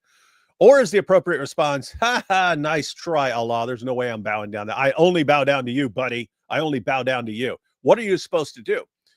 And Allah lets you know. if he tells you to do something, even if it seems like shirk, do it anyway. Even if Allah is commanding you to commit shirk, you do it. And it doesn't matter what he commanded you before. And it doesn't matter what Islam teaches. You do whatever Allah's new ruling is. Yep. Why? Because that's what you have to do with Muhammad. Muhammad can come along and tell you one thing, and then 2 days later he can tell you something else, and you better obey his new ruling. You better do that. That's how it go. That's how it go. Crazy Bear, is AP going to tell us how Mr. Jones strikes up a conversation with a black-haired flamenco dancer? Listen to Broken Promises by Resurrection Band. I don't know. Got to check it out. Jack Ray, David could use his superpower of repetition to overcome PBD repeat questions. That's what I would do. If he's like, so how did this happen? Well, PBD, as I've been explaining to you for the past 10 minutes, I'll just repeat it all since you obviously weren't listening. And then I would just do that every time. All right. Who come to Luton, which is where the English Defence League started. And it was born out of frustration. Luton, by the CEA, was named as the epicenter for terrorist atrocities in Europe. That's Luton. The head office of al-Mujahideen, Omar Bakri, Abu Hamza, some of the country's most feared radical jihadists, their head office was in my town. So to some people, this is a faraway story. When people go to fight for ISIS or they commit terrorist atrocities, it's just something you read in the news. I went to school with them. I grew up with them men. I've got friends who I grew up with who converted to Islam in jail, who are now part of those groups who have done jail for becoming ISIS terrorists. So I've experienced all of that. And growing up in Luton, when we went to school, there was the Muslim playground and the non-Muslim playground. We didn't create that. There was just there's total no assimilation. And I challenge every journalist that comes with me. I challenge anyone. And the American journalists who have come, I've had them come from the New Yorker, all different magazines. I said, right, I'll meet you in Luton. I said, now I'll give you a challenge. You go out in that town and find me Muslims with a non-Muslim. Just find me one that aren't selling drugs. Find me a group of Muslims that have non-Muslim friends in amongst them. You just won't do it. You will not find it. Every group of white children are with black children. Every group of black children are with white children. I'll bring it back to even our school dinner tables. When you go into our school dinner halls, everyone's sitting intermixed. Whites, blacks, Indians, Chinese, because we're very diverse. And in the corner, there's 8, 10 tables of Muslims. So I watched that growing up. I experienced the hostility, the difference growing up in a town like that. So when people say multiculturalism's failed, I say Islam's failed. And you're too weak to admit that. So when we had the rape gang scandal, which to any American viewers to understand how big of a problem this was. Very well put, very clearly explained. There is no separation between all the others here. There is only a separation between the Muslims and the others. There is no separation among the non-Muslims themselves. There's only a separation between Muslims and non-Muslims. And this is not something that people just choose. It is basically inbuilt into Islam. It is inbuilt into Muslim culture, into the Muslim way of living. That's how it develops. That's how it happens. And that's a problem. It's a big problem. It would be one thing if Islam was just about, okay, we just don't associate with others. That's it. Okay, fine. But that's not what it's all about. It's about more than that. It is that Islam tells people and teaches people to hate the others and to fight the others and to distrust them and to subjugate them when the time comes and to establish power and not to let other people have the power and so on. Islam has it all inbuilt to be separate and to be superior and to subjugate the others. That is the problem. And the longer people don't realize this, the more they put everyone in danger and let the West die. That's that. That's that. Israel on high alert. Israel strikes Iran. Tehran. Okay. It was. In 2004, I was 20 and I organised my first ever demonstration. I called it Ban the Luton Taliban. And I made leaflets. And I actually presented these leaflets because people think I've changed. This is at 20 years old. This is 20 years old. Now, I left school. I done well at school. Luton's the roughest town in the UK. It has the most poverty. It's a rough and violent town. Were you ever part of a gang growing up or no? No, not part of any gang. Many of my friends, just because of where I grew up, are involved in criminality. Tough guys. Tough, yeah. At 16 years old, what were you doing? At 16 years old, I left school and I'd done an aeronautical engineering apprenticeship with Britannia Airways. So I studied for that aeronautical engineering airplanes to become an engineer. I saw that. Yeah. Yeah. So nice. Nice. Aeronautical engineering. And then what happened? Then the jihadis ticked him off and he became Tommy Robinson. Here, look at this here. So let's first look at this at division by ethnic group, and then let's look at religion, right? Let's look at religion then. Hey. Little side note. So World War III is trending in two ways. It's trend on Twitter. It's trending as World War III and as WW3 because everyone, you see, look, World War III is starting. Why? Because they took out some nuclear programs. Anyway, but people are making fun of it. Nakab Nancy says, breaking, Israel strikes Iran, starting World War III for the 4th time this year. In 3-year Letterman says, tonight marks the 100th World War III of the last decade. What a moment. It's kind of funny. It's kind of funny that people are making fun of it. Nice. Yeah, so demographics of Luton. So here is Luton, which Tommy Robinson mentions. Look at the demographics here. Look at this. Look at the demographics, how things changed here, how quickly things changed here. If you think this cannot happen to your place, think again. So 1971 estimations, ethnic group, white, total 93%. That's the estimate.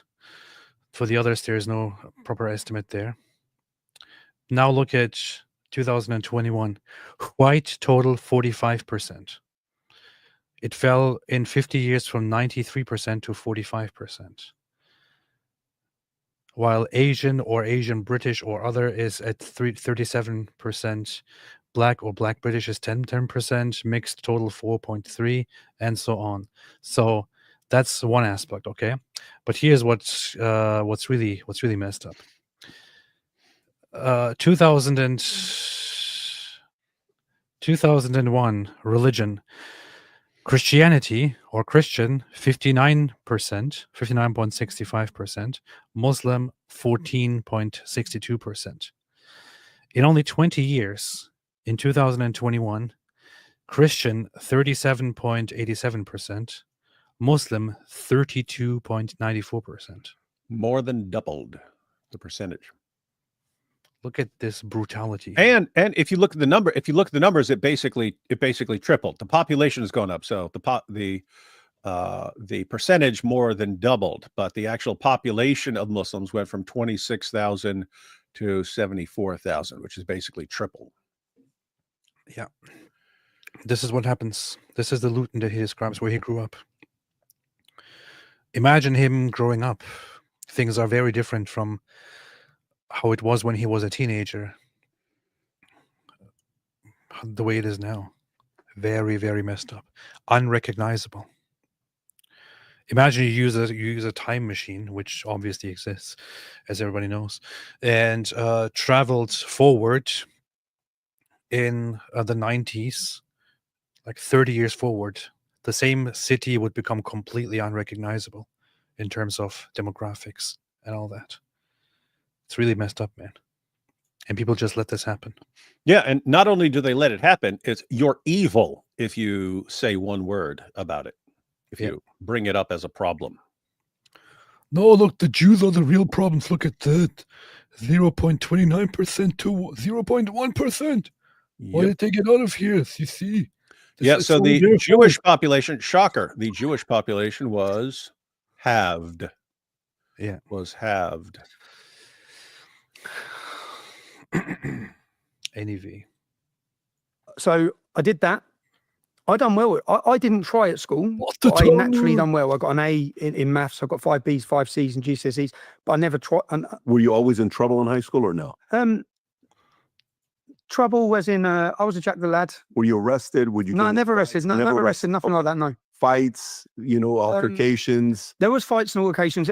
What I thought was normal growing up, I realised wasn't normal. It was just seemed normal to us in Luton. Luton's a very violent town, and problems were dealt with violence, whether it be one school against another. There was a lot of problems. When you say violent town, like who came from Luton? Names that we would know. Is it like, is there history? Andrew Tate's from Luton. He's from Luton as well. Oh, really interesting. Because, initially he's the one that told me, put me in contact with you. Okay. Originally when we were talking. So, okay, so you're coming up in a place like that, but at 20 years old, which is 04, 21 years ago, where is the passion Hey, coming? hold up. Now, of course, things have changed between Andrew Tate and Tommy Robinson by now. But Tommy Robinson is not very popular among Muslims, right? They really don't like it when he's being hosted or when he speaks somewhere. So it is kind of funny that it was according to PBD here, it was actually Andrew Tate who put them in contact. It's kind of funny that Andrew Tate has just like inadvertently does all of us a great service over and over again. It's fantastic, man. Coming for you to want to go up and do something about this? 20 years old, I had a cousin who was sexually groomed. We call them grooming gangs. They're rape gangs. So I had a cousin who was taken by the Pakistani community. She was raped continuously. She woke up one time in a flat and there's loads of bearded men all raping her. She run naked through the streets. It was the prostitute. She was only a child.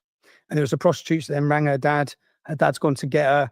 But she kept escaping the house to get back to the gangs. How old was she at the time? She would have been 13. They're doing this to her at 13 years old? They do it younger than 13. And this is your first cousin? This is our cousin, yeah. First cousin? No, my cousin's cousin. So like a second cousin? Second cousin, yeah. And somebody that you interact with, you know this girl? No, yeah, and I remember listening as a child to all the family meetings about it.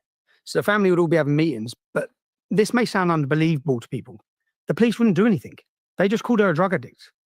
Not a child, not a victim, a drug addict. Was she one? Was she? Yeah, because what they do is, the process is they get a young girl and they groom them. And the grooming period is they give them trainers, they give them phones, they give them alcohol, cigarettes, and they're nice to them at first. And then they get their confidence and they separate them from their family. They say, your mum and dad don't trust you. They treat you like a little child. And there's a process that these children go through. And then they get them into sexual relationships with one man at first. And then that man will manipulate the girl. And before they know it, there's 10 men on them. And then literally there's stories which people would find amazing that in some of the houses, the girls are in the houses and there's men queuing at the doors to go in one by one to rape them and rape them and rape them.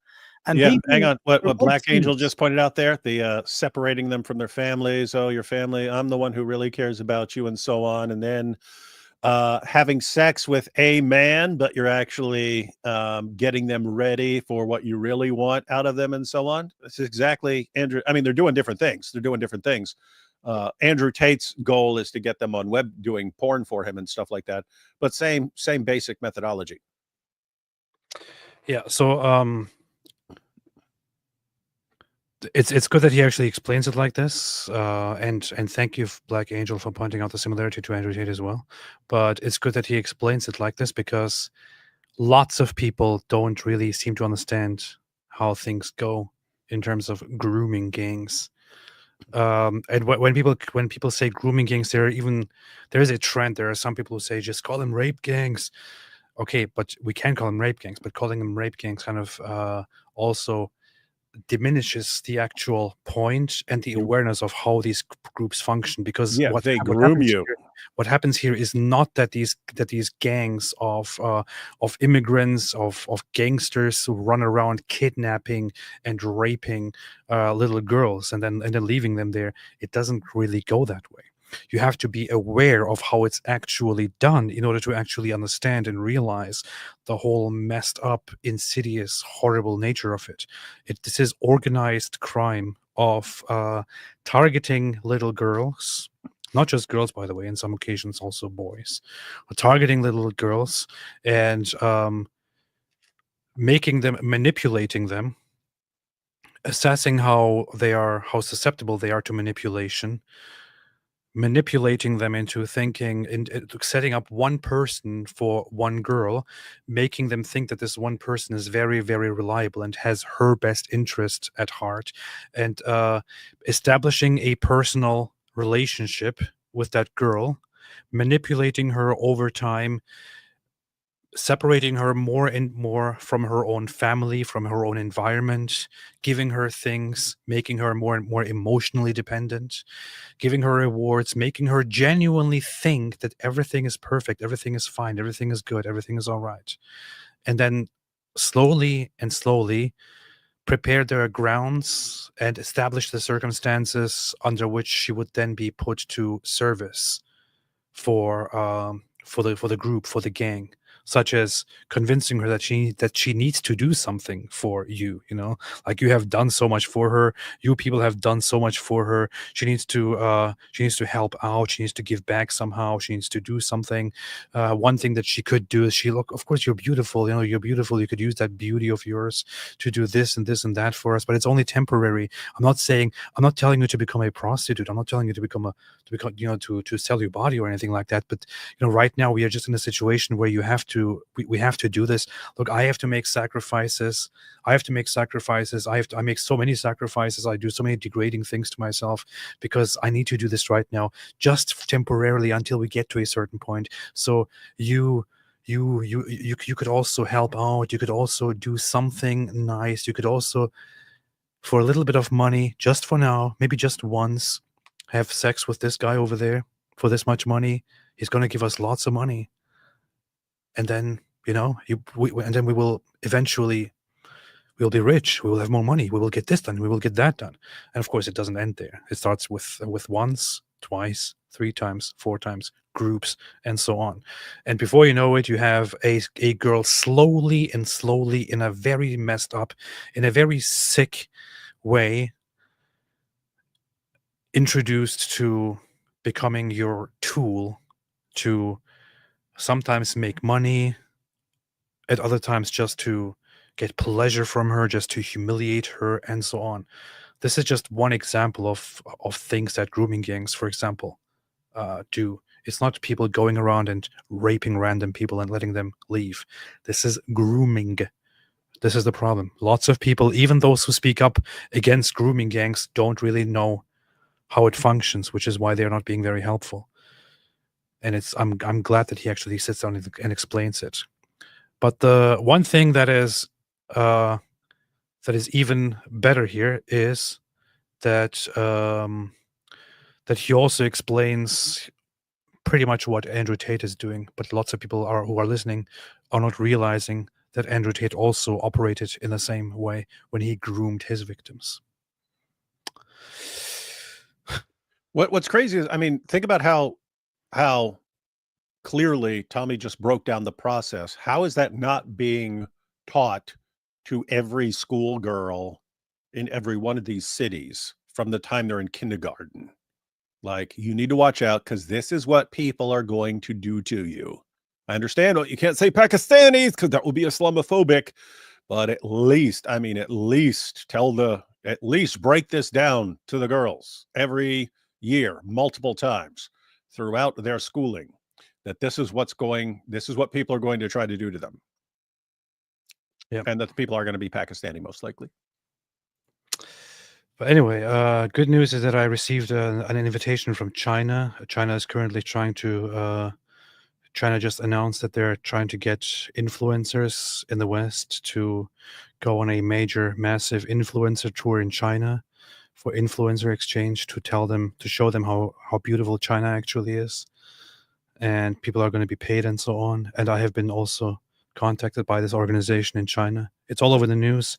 And I can't believe I actually received an invitation. I'm not sure why I received an invitation, but I have received an invitation from China to be one of the influencers who go to China to experience the real China on a real, beautiful Chinese propaganda tour.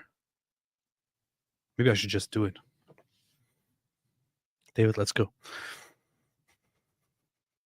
Let's be brainwashed by China. Let's be brainwashed by China and get money for it. Yeah. And in 2000, as I said, I was successful. I was doing all right for a young man. And it was the Beslan massacre. And the Beslan school massacre. To anyone who doesn't watch that, you should watch it. I was young and I remember watching it, and I was 19, 20, I think, at the time. Yeah, you're young, AP. Do you even remember that? In Russia, the Chechens had What? gone into a school. You joking? And the jihadists had took over the school. Oh, yeah, I do. And all the parents were outside. They killed like hundreds of kids, man. The kids are in school, and you hear there's terrorists have took control of the school. So the parents were outside the school, and I remember watching the mums drop on their knees, and the parents as they started massacring the children inside the school. So all their kids are getting murdered. And I remember watching it thinking, well, that's not one person doing it. There was a whole group of men that done it. And then just a month later, I'm watching Muslims in Luton get interviewed in a chicken shop in Luton. And they're saying that this was a justified attack and it would be justified in a English school. And from that moment on, that was my moment, because I remember I watched this man say it. His name was Saif al-Islam, which is Sword of Islam. And I watched him say it and I thought, who is he? And by this time, I was involved in, the football scene in the UK. We have many would look at it as a football hooligan scene, where lots of young men go to football together and certain clubs would have rivalries with each other. I was involved in football Hooligan culture. That's what he's saying. scene. I remember looking at this group, and that was my awakening. I looked at the group and I saw Al Majradin, the man that was talking. And then the more I looked at them, I saw Omar Bakri, Abu Hamza. I saw all of them were part of this group. 60% of the terrorists in UK jails are part of this group. And then when I looked at them, I saw the head office was on Biscuit Road. So I started looking at what they were saying and on their website. And then they had a pace table set up in our town centre. We have a bakery called Don Miller's. And I went down to the pace table and watched what they were doing. I thought that they were literally recruiting to send people to fight against our armed forces at the time, Afghanistan and Iraq. And they were openly doing it, celebrating it, sending so many. Sometimes I feel like I'm living in some insane world, man. I don't really know, because what he's describing here is what we have been saying and what others have been saying before us for the longest time now, for decades. This stuff has been happening in the middle of Europe, in the middle of European cities for decades. We're actual enemies of your own country, enemies of your own culture, enemies of your own people, enemies of all of you, come here and openly propagate their demonic, their hateful, evil, destructive ideologies, and the governments would just let it happen. They would be completely fine with it. They would be cool with it. They would occasionally talk about it. There would be sometimes raids when things go a little bit too extreme, but they would still just continue to let it happen. Because whenever there was actual crackdown on these groups, it would be, oh no, has surveillance gone too far? Is this because of Islamophobia? Is this because of racism? Is this because of bigotry? Why can't we just let them do whatever the heck they want to do, even if they want to rape and kill us all? Isn't it going too far that we actually want to shut down those who want to hate and kill us? This has been happening for decades now. But he's sitting here and telling us the story. But we know it all. We know this is how it happened. Everybody knows this is how it happened. But the issue here is it's just going to continue to happen. This is not a wake-up call here. This is not it is a wake-up call, but this is not the moment where everyone is waking up. This is not the moment where everyone is thinking, wait a minute, you're right. You're right, we did let this happen. Wait a minute, you're right. People have been saying this, and this did happen for decades. Now it's time to wake up. This would be the expected reaction, but it will not happen. People will not wake up. We talk about it right now. In 20 years, maybe the UK will be on the verge of being of having its Muslim prime minister, or even something even worse, and we will be sitting here and having a very similar conversation about how we haven't been saying this kind of stuff for decades now, and people just let it happen. It's a sick world. Yeah, Tommy was right earlier when he said he was just 10 years ahead of everyone else. Yep. Like us. We were ahead of everyone else. But everyone else is eventually realizes we're all right. We're all right. Well, what's your solution to this, David? What's your solution? Same thing we learned from Conan. Crush your enemies. What's your real solution? We know the problem. What's your solution to this? What's your solution? Tommy is eventually repeatedly asked this by PBD, but people catching on. I've been saying this forever. The ultimate destroyer of Islam would be an informed population of free people. That's it. An informed population of free people. That's why Islam does everything it can to keep you from being informed and from keeping you from being free. It can't deal with that. And so that, by the way, Tommy gets it. That's why he's focusing on social media and documentaries and stuff like that. He's trying to build an informed population. That's their only hope.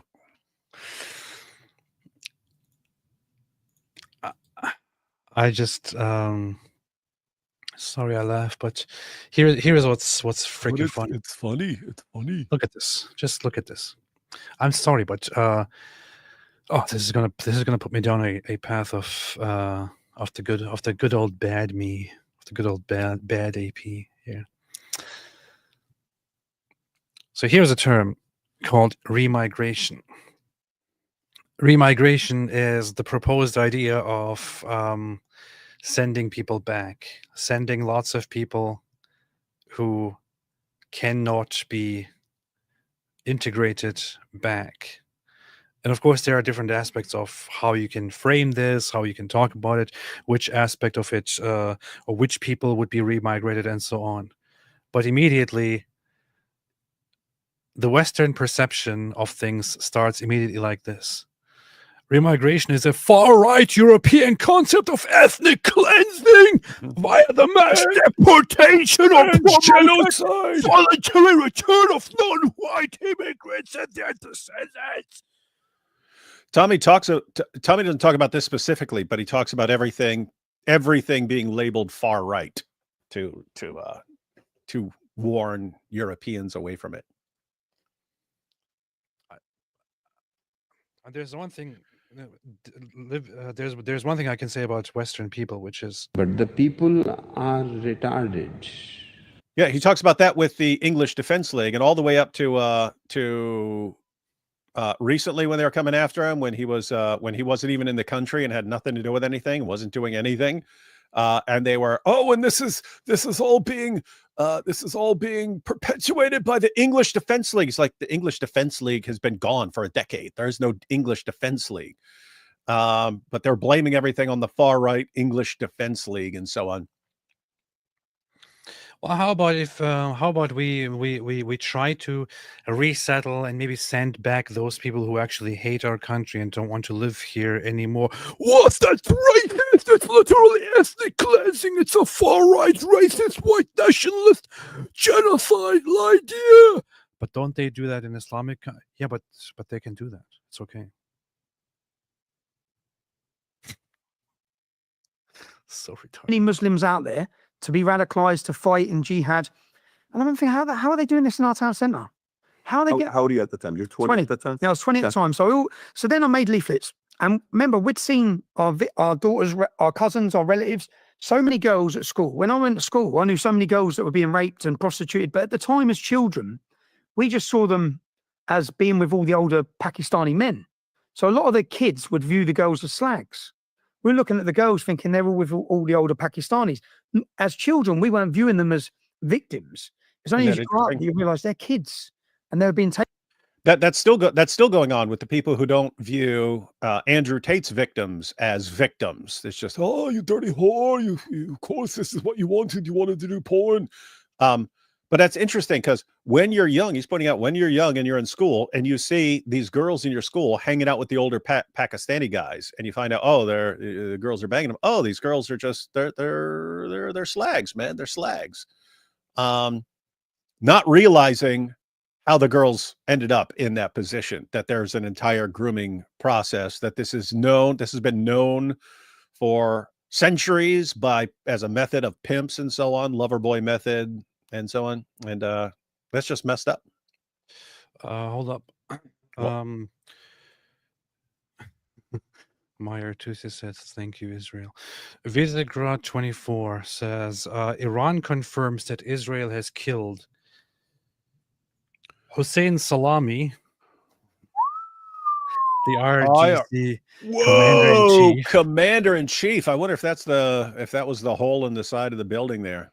Here's a photo of him, by the way. So this is a photo of him, Hossein Salami. I've seen that dude before. Commander-in-chief of the IRGC. I think this is a photo after Israel killed him. But Iran confirmed that Israel has killed Hossein Salami, the IRGC's commander-in-chief, Ghulam Ali Rashid, the Armed Forces strategic commander, Dr. Tehranji, the project supervising the Ahmad plan to develop nuclear weapons, and project supervisor for sub-project Gosh, man. which on nuclear explosive testing, he was one of Iran's top nuclear scientists. Faridun Abbasi, the former head of Iran's Atomic Energy Organization. Dude, this level of taking everyone out at once. First of all, it's like Breaking Bad when there were like, what was it, 9 or 11 guys all in different jails that they needed to take out within a 2-minute period, and they actually pulled it off. That's kind of like that. I'd say this isn't quite as impressive as the pagers blowing off the testicles of all those jihadis, of all those Hezbollah jihadis, but it's pretty close. I mean, they took out all the key players at once, instantly. This is only the confirmations that we have right now. I'm pretty sure that there's more to this, but these are confirmations directly from Iran. So Iran has directly confirmed that these people, so Salami and the others, have been taken out. Hey, AP. AP. So look, you're taking out the leaders of their armed forces and so on. The guy who started their nuclear, the guy who was running their nuclear program before, the guy who's running it now. They just took out all these people instantly. So anyway, you get a call. You're an Iranian. You get a call from the government. Hey, all the previous guys who were associated with this nuclear program just got killed by Israel. We need you to step up and take over the program. You want that job? Does anyone in Iran want the job? Anyone dude, this reminds me. Yeah, this reminds me of like when they took out like all of Hezbollah's leadership, and then they're like, who's going to be next? Like, who wants to be next? Who wants to be next in line to just get killed? Not me. Hossein Salami.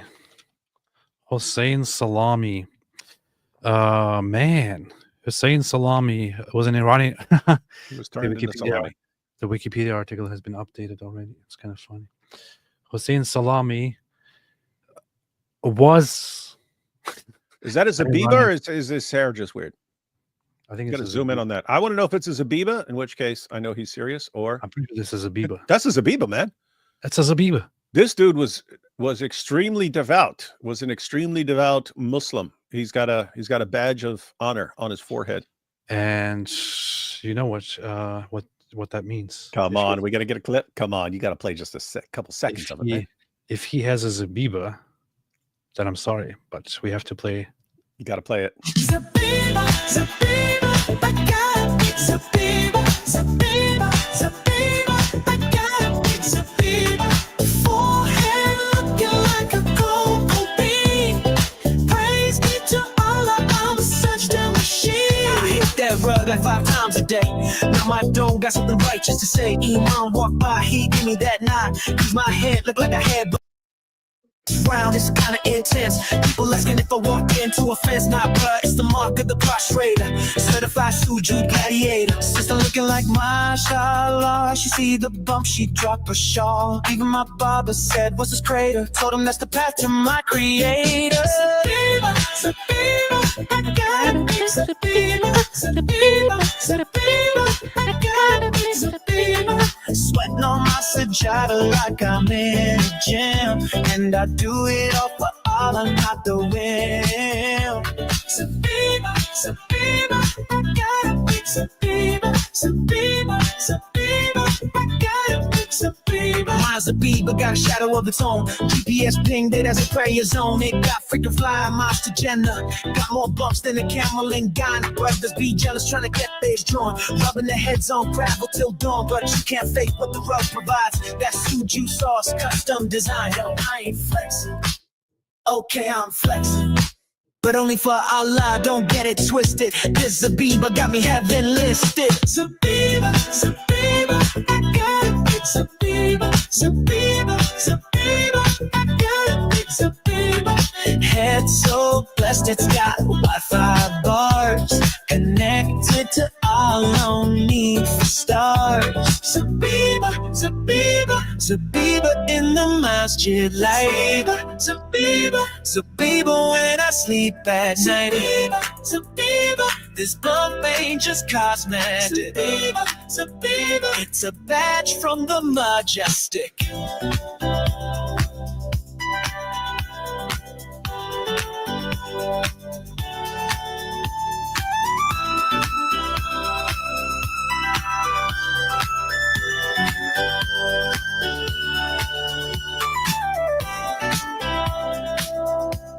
Yes, this is my song.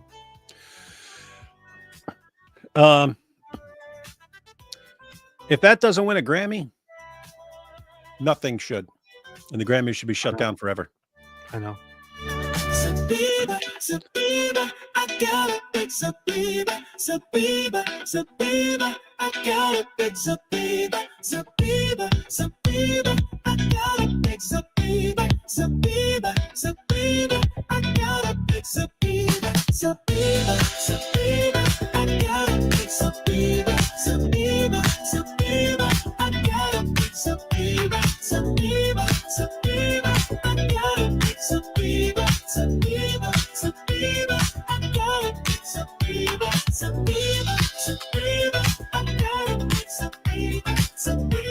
Zabiba, I got a big Zabiba, Zabiba, Zabiba, I got a. And remember, everyone, just remember the saying of all the men with all their Zabibas. What do they say? Always, if the Zabiba's popping, the burgers are dropping. Well, man, you know, when I came up with the tune of the song, I didn't think it would be this good.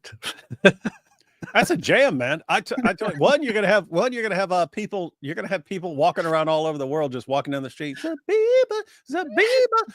Eventually, it will get into the heads of Muslims, and you'll have Muslims going down the street. Oh, Zabiba, Zabiba, I got a big Zabiba. Except for this dude, because he didn't realize that Zabiba, it's one big. It's like a target for a sniper. Yeah, yep. Bad idea. I told David about this, but it was basically just I'm sitting there looking at a clip or looking at a live stream that we had, and in that live stream we mentioned Sajid Lipam. So we were looking at a Sajid Lipam video, and then David says, "Wait a minute, is that a Zabiba on his head?" And I'm like, "I think it's Zabiba." And then I said, "Zabiba, Zabiba, I got a big Zabiba." And as I was watching that, I thought, hey, wait a minute, I could turn it into a song. So I did. And this is what came out of that.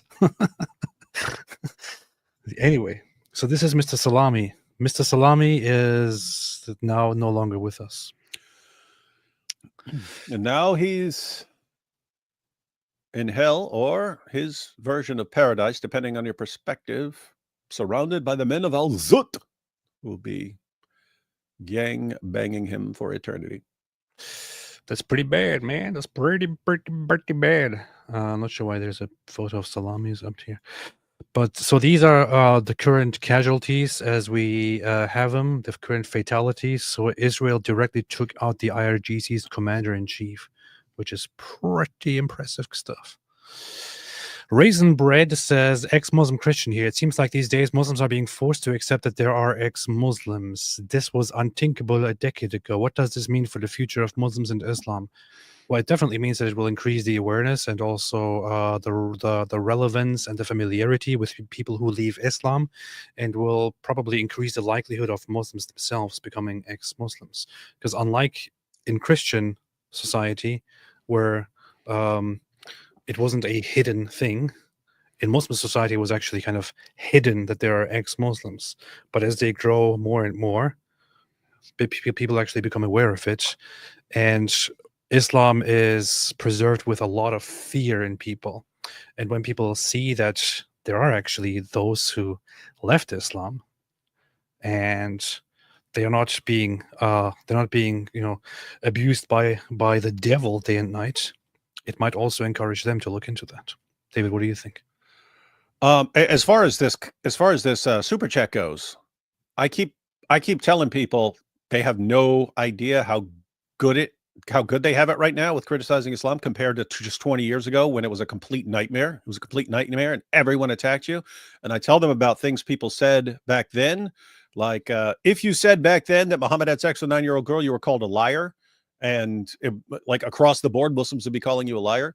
If you said back then that Islam has a death penalty for apostasy, you were called a liar. And then you wouldn't just be called a liar by Muslims, you'd be called a liar by atheists, you'd be called a liar by Christians, because like who are we supposed to believe? Who are we supposed to believe? All these Muslims are saying you're lying, and who are we gonna believe?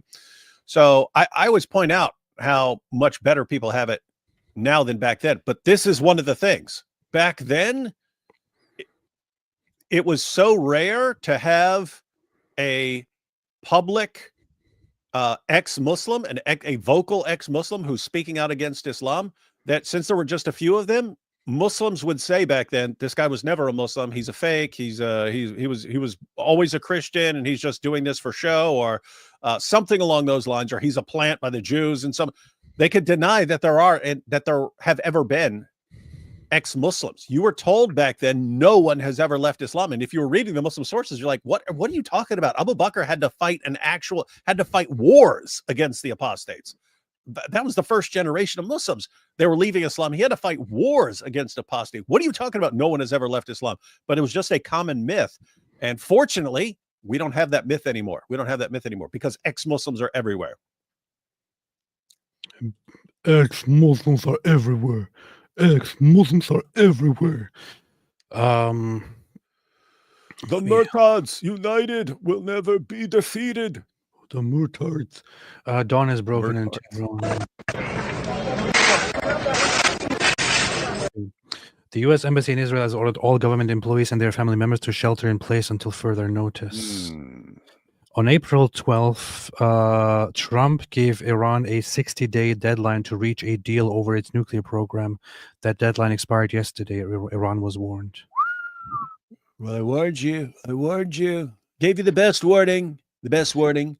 I think Trump also said something yesterday about, I would hope that Iran makes a deal, but Israel might just strike them. He said something like that yesterday, I think. Yeah, he made a statement yesterday. As Trump says, Israeli strike on Iran could very well happen and warns of possible massive conflict in the Middle East. By that time, he was probably aware of an upcoming strike.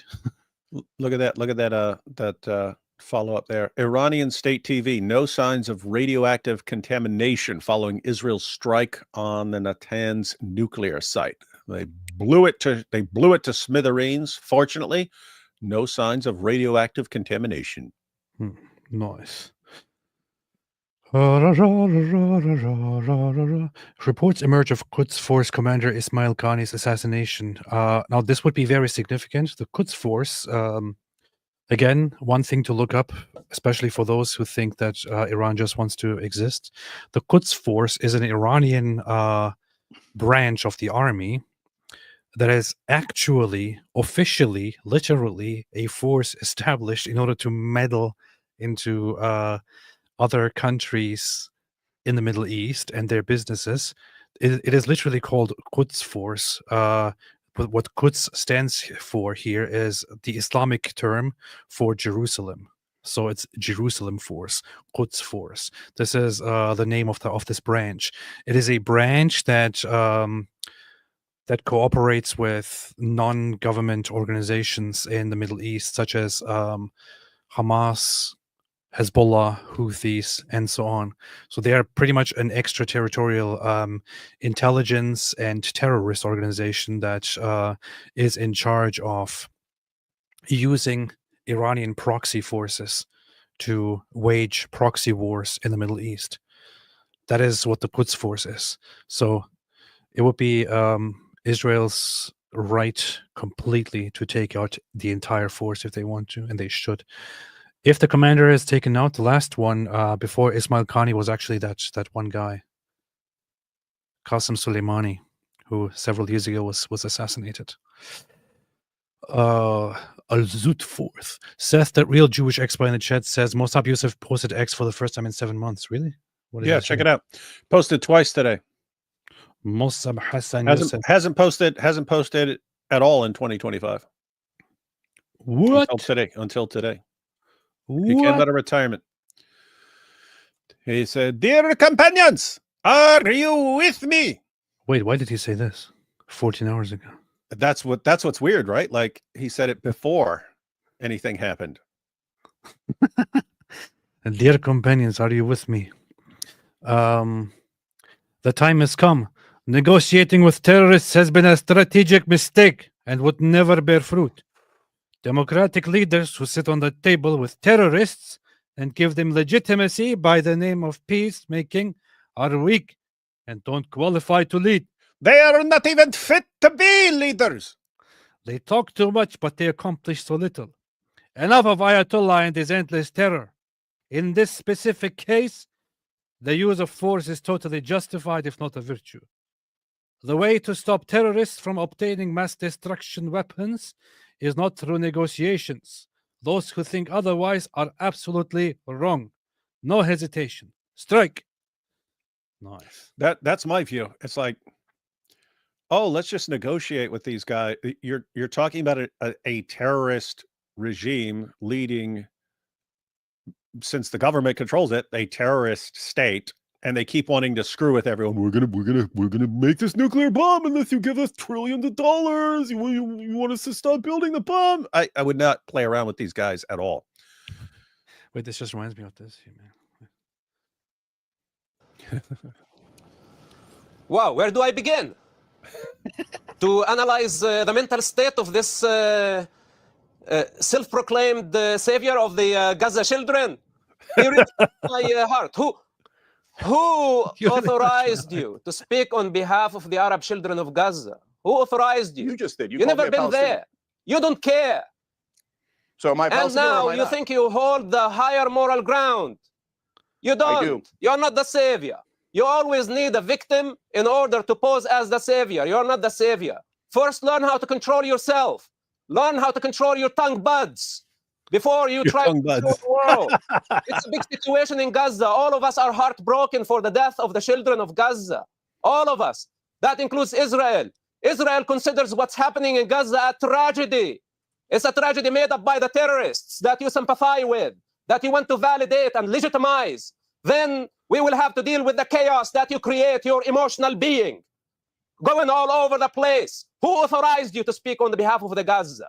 Nobody did. You did. You self-proclaimed, just like Mahmoud Abbas, just like Yasser Arafat, just like all the Palestinians who have been feeding on the pain of the Palestinian children. You are a parasite, a bottom feeder. This is what you are. So before you speak against the prime minister of a democracy and accuse him of being a terrorist, you need to look at yourself in the mirror. You have been supporting Hamas and it's recorded against you for eternity. So don't play the game now that your fight is for the children in Gaza. This is not your fight. You know who's fighting for the children of Gaza? The IDF. That is killing Hamas. That is uprooting Hamas so the children of Gaza can have their freedom after 36 years of slavery. Those are the ones who qualify to speak on the topic, not you sitting in your comfort. And you want to have an opinion about it. All right, this is the problem that we have dealing with. Scumbags like this. All right, let me. That was a pretty sick burn. I still prefer the you are not even fit to be a mother. Damn. That was classic. Rebecca, what's up, Rebecca? Yeah, did you check out that? Reports are increasing that within the next hour, Khamenei is expected to declare war on Israel, says Rebecca. I still don't even know how that would work. Like, you can't send the army because there are all these other countries in between you and Israel. So what do? Do you send your Air Force? Israel would completely obliterate your Air Force. So what are you going to do? Like, just fire a bunch of rocket? You already tried that. It didn't work. You killed a goat. You killed a goat, and then you killed. Didn't they kill like one Palestinian or something like that? Yeah. I think that was the last strike. I think they did was like one Palestinian person died as a result of the Iranian retaliation. Yeah, that's what I'm saying. Iran, you can't win this, Iran. You can't do it, and you shouldn't have been running your mouth screaming death to Israel. We're going to build a nuclear bomb, because they can take out your entire program and your entire military leadership anytime they want. And then they gave you months to come to an agreement, and you wouldn't do it. And then as soon as the window of opportunity expires, they take out the entire leadership of your military and the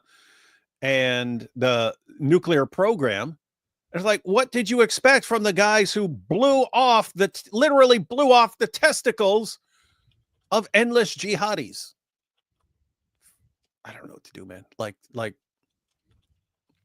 I don't, are they inbred there, or is it just Islam that's done this to them? Islam makes them inbred. So Islam makes them inbred, and then the inbreeding makes them stupid, and then that's about it. Each generation gets stupider and stupider. Just like Stu Peter. Yeah. All right. Vic the Red, Operation Nation of Lions, down with the IRGC. Targeted strikes on higher level IRGC and LFs. Do people think there is a coordination with resistance on the ground? Probably. There are probably, Israel probably has a lot of intelligence assets inside Iran, because this is a problem.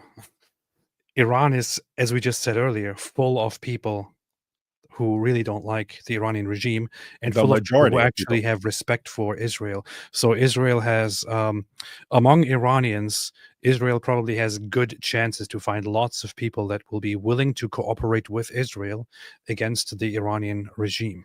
So I'm sure there are lots of assets, lots of people inside Iran that are helping Israel with intelligence and all that. Hey, I mean, think about it. So, like, seriously, right? Like, what did Israel just do? And they called this stage one. But they just took out the leaders of the nuclear program, the leaders of the military, and so on. They just took them out, right? And now Rebecca is saying that Iran's going to declare war or something like this. If Iran declares war, guess what? Iran's going to do something, and Israel's going to go strike a bunch more places and so on.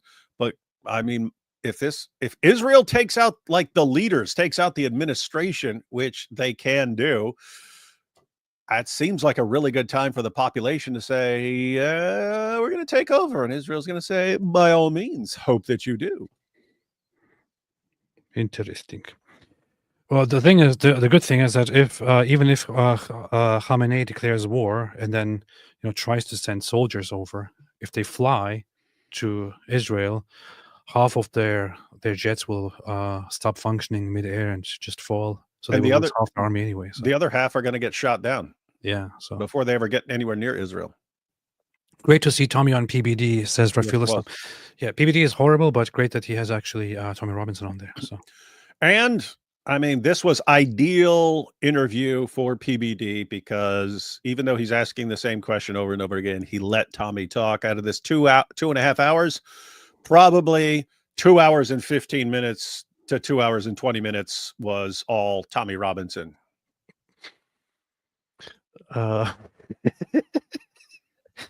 don't know if you've seen videos of the tourists of people in Egypt, but lots of people travel to Egypt to organize a march on the Rafah gate of Gaza, and Egypt just detained many of them and just sent them back home. That's pretty funny.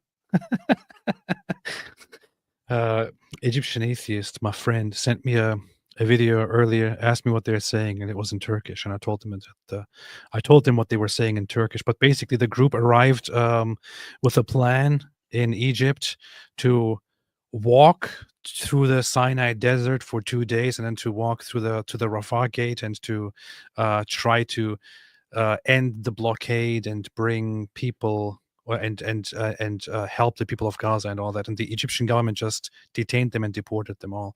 And so the Turks made a statement describing the Egyptian president as the pharaoh, and were trying to depict themselves as Moses and the Israelites. Very ironic, isn't it? Viativist, Muslims can't nuke Israel with Al-Aqsa hostage. Yep. Ashmay's jihadi hamsters thanks David Wood for that image. Oh, because the cotton in their cheeks. That's funny. I forgot about that. CO fireworks in Iran. May the Ummah reach peak weakness. God bless Israel. Idaro goes, and I'm scared. Oh, hello, guys. Stay safe. Hope everything goes well.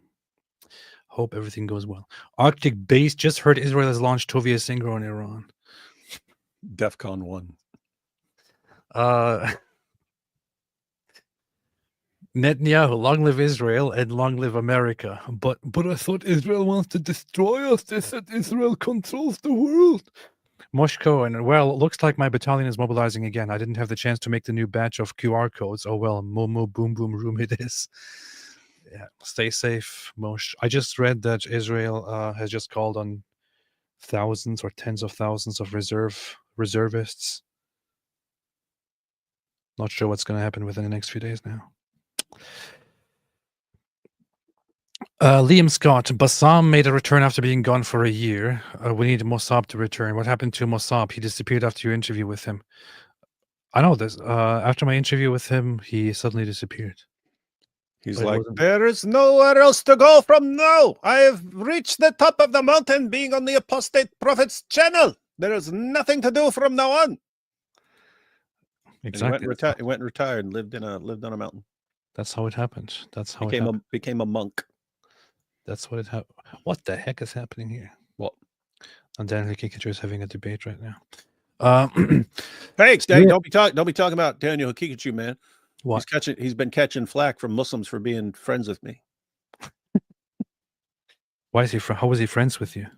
Well, because he shook my hand at that debate, and so the Muslims, Jai earlier said, "Look at these Muslims complaining about you." They're like, "Look at Daniel Hakikachu. He is shaking the hand of the worst person in the world and the biggest Islamophobe and our main enemy in the universe. Oh, this shows his true colors."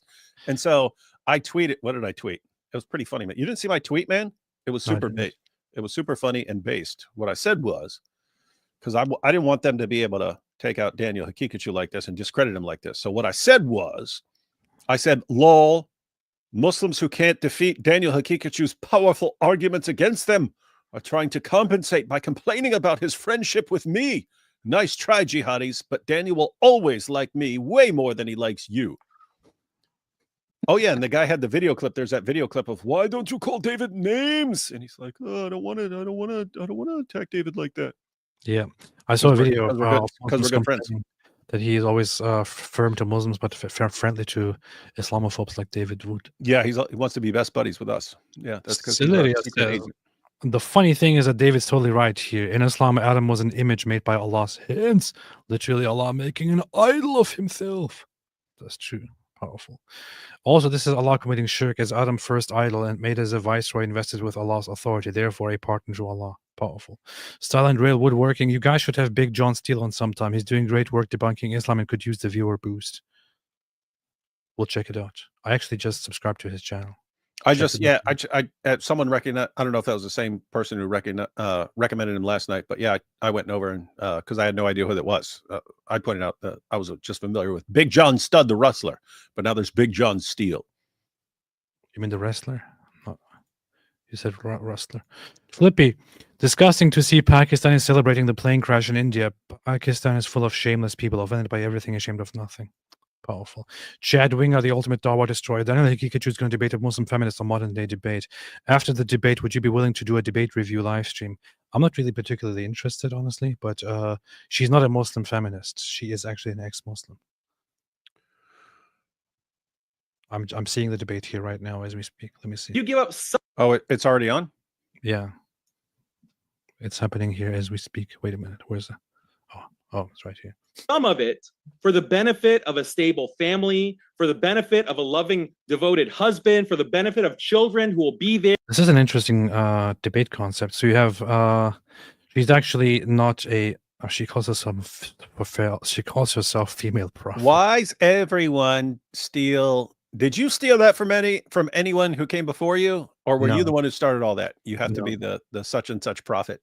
I know her. I also had her on my channel long time ago when I was doing stuff with lots of ex-Muslims.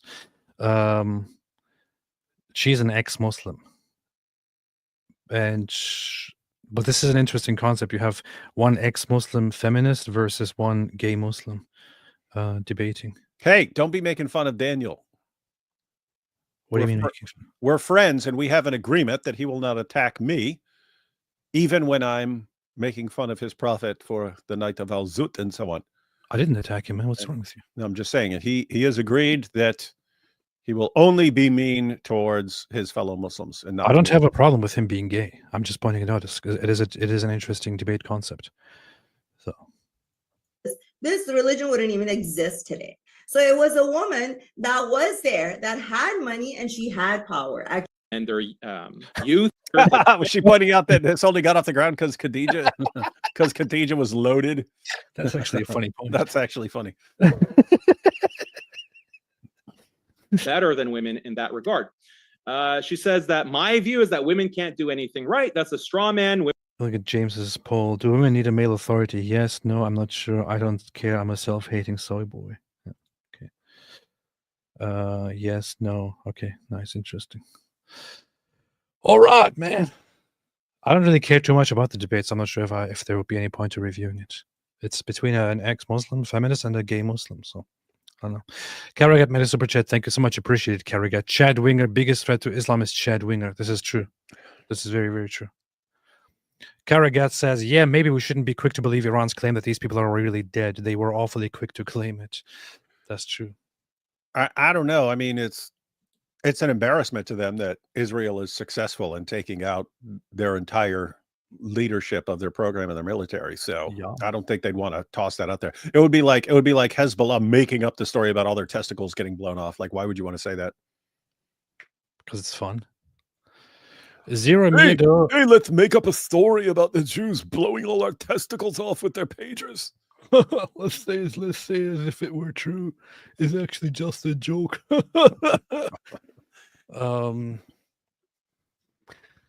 That's a great song. Where can I download it? You can't download it yet.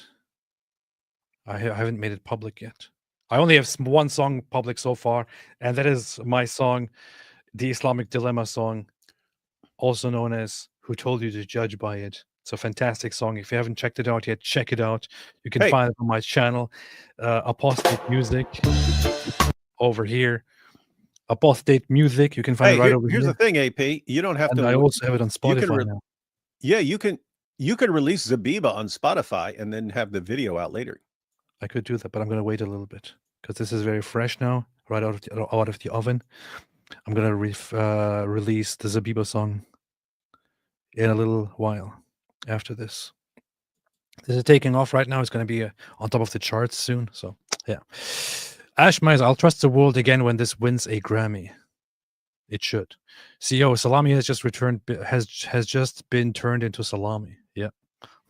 Peace be upon me, says, God bless Israel, my inheritance. Powerful. Isaiah 19:23. Powerful, powerful. Robera bounced to Zabiba like El Zut bounced to Mos Acid. Yosef, clip it. You are not the savior. Oh yeah, that was a good speech. That is good to play for any of these. I will save all the children from genocide. So this live stream really got derailed because of the whole Israel-Iran thing. So we couldn't really watch much of what's going on here. But maybe I want to watch a few seconds and then continue and then end it right here. Look at this. You always have these people here. Israel is starting this war, not Iran. Keep coping. I'm not sure why some people, some random on X, but this is just one example. Like, this is the kind of people that we deal with nowadays, who are probably just trolls. I don't know, maybe Russian trolls or something. I don't really know. Yeah, is it amazing? All Iran has tried to do is like constantly terrorize them and constantly proclaim how they're going to exterminate them and wipe them off the map, and then they're talking about building a nuclear bomb and how they're going to wipe out Israel, and then Israel made sure they can't do it. Oh my goodness! So here are two elements. Israel is starting this war, not Iran. Now, first off, ridiculously stupid point if you understand anything at all about the conflict that's ongoing. Secondly, keep coping. Like, this is, and it just shows the intellectual depth of this idiot that we're dealing with. What in the hell does keep coping even mean here in this context? Nothing. The only people coping right now are those people who are cheering on Iran or Islamic regime of Iran as they're getting blown to bits. What does keep coping even mean? This is just the low intelligence language of people who take all of their information from online memes. Pretty much. Very, very funny stuff. Shimbo Sly says, do you think Muhammad got a reverse Zabiba on his buttocks after receiving tantric worship from the Al-Zut? Probably did. Arctic based, we are the world. We are the world. We are the children. How do you even remember that song? It's before you're born, man. Yes, man. Would you rather be forced to eat the same thing for every meal for the rest of your life, or eat what you want, but you have to eat a poop sandwich once a month? Poop sandwich, of course. What do you think? Yeah, I probably would, but I mean, I'd be cool with ramen noodles for the rest of my life. I could do it. I basically grew up on them. Ethan Thorne, I know this is off topic, but my father died Tuesday and I have really been struggling. So please pray for me and my family. I pray that you find relief and that your father finds relief. And yeah, David. David doesn't have anything to say. Ethan, stay strong. Ash Mayes, my kids love the Islamic Dilemma song. I do too, and my kids do too. Jack Ray, Iran is getting penetrated like Muhammad al-Zut. Anyway, Israel just al-Zuted Iran. Yeah. So I'd watched all these things going on. I'd seen a lot of it. So then when I saw them outside the town, when I saw them doing these protests, I wrote leaflets and I called it Ban the Loot and Taliban. And I went to all the lads that went to football and said, we've got to do something about these terrorists. They're in our town centre every Saturday. And the more I'd looked into them, the more then I started looking at Islam and understanding why these people think the way they do, what's their ideology. And I'll be honest, it terrified me. It terrified me that there was such a large group operating day in, day out that weren't being challenged. So I wrote these leaflets. And in the leaflets, I said, whites and blacks are being religiously and racially targeted. And I say this because if you're black or you're white, and there were drug dealers or criminals within communities, which are in every community, the police would crush them. But the Islamic community, they're driving around in Lamborghinis and Ferraris. We know which shops they're using to front heroin. And I said in this leaflet that they're using heroin as a weapon against our communities, and they're getting our young girls hooked on heroin, and then they're prostituting them in paedophile gangs. And this was in 2000, so no one knew about this. And this leaflet went on the front page of my newspaper, local newspaper. And in it, I said that we don't have a problem with your average Muslim, but there's a problem what's going on here, and someone needs to tackle it. Now, the response I got from that, I faced full backlash from every single Pakistani Muslim gang, because our town is all 50% Pakistani. They wanted to target me. They wanted to attack me. My mum's house got smashed up. And in that leaflet, I named a gang. They're called the Gambino Gang in Luton. Very original for Pakistanis, call themselves the Gambino Gang. But they deal with all the prostitution, the drugs. And that was in 2000. Now, fast forward to 2007, our national newspapers started running articles about how the Gambino Gang are linked with the jihadist groups and how they're funding all the terrorism. Well, how did they know all this? That was interesting. So Tommy, he's talking about 2000, once he noticed that there was a problem. This is before social media. It's before the English Defense League. He noticed that there's a problem, so he just starts printing up leaflets, and him and his buddies are distributing the leaflets about what's going on with these Pakistani gangs that are using, getting girls addicted to heroin and stuff like that. And as you know, if you don't know anyone addicted to heroin, you don't know what a problem that you're messed up for life. You're messed up for life. You can get clean, but you are still like my brother, who got out of prison towards the end of last year. He has to take a drug for the rest, apparently for the rest of his life, that is just to help him suppress the urge to go back to heroin. Like he has to take medication for the rest of his life just to suppress that urge. That's how strong it. And he's been clean for years because he was in prison. So he's been clean for years. And will for the rest of his life have to deal with the urge to go back to that drug and so on. So you're getting young girls hooked on this stuff just so you can make them more compliant and controllable and so on. And that's, keep in mind, the drug addiction is separate from everything you're doing to them sexually. And you're basically really, really screwing up people's lives. And what does Tommy do? He starts printing up leaflets about this in 2000. Turns out later on, 2007, everyone realizes, oh, this gang here, the Gambinos, they're actually a problem. They're tied to terrorists there. Tommy's always ahead of whatever the government realizes.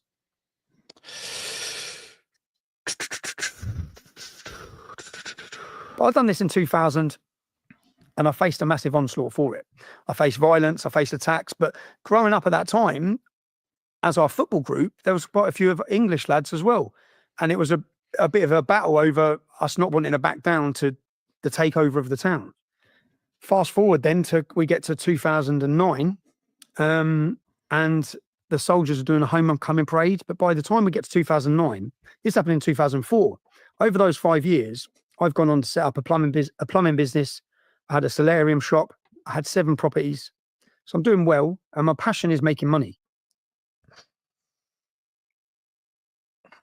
I just read a stupid comment that I don't want to put on the screen. But it was a funny one, Steve Tablet. So my passion is making money. And like most people, I could have turned a blind eye to what was happening. 2009, our soldiers are given the freedom to walk through the town on a homecoming parade. This same group, Al Mujahideen, I turned up on a Tuesday morning in the town centre. And when I turned up, I see so many police. It was for the parade. I see police everywhere. But what's going on? And I see about 30 or 40 women all with the niqab together, which is quite a sight anyway. And then as I looked, I started spotting the jihadists, Saif al-Islam, Roger Ibrahim, all their main extremists. And I realized they're going to attack the troops. That's what's going to happen here. But then I watched as the police took these jihadists, which they are ISIS, and through my town hall. So my town hall is in the town centre. They opened up the doors. They took all the jihadists through the town hall. And I'm thinking, what's going on? And then I just heard all the commotion. And as the soldiers had marched down the back of the road, they brought all the jihadists out next to them. And then the jihadists were screaming at them, baby killers, butchers of Basra.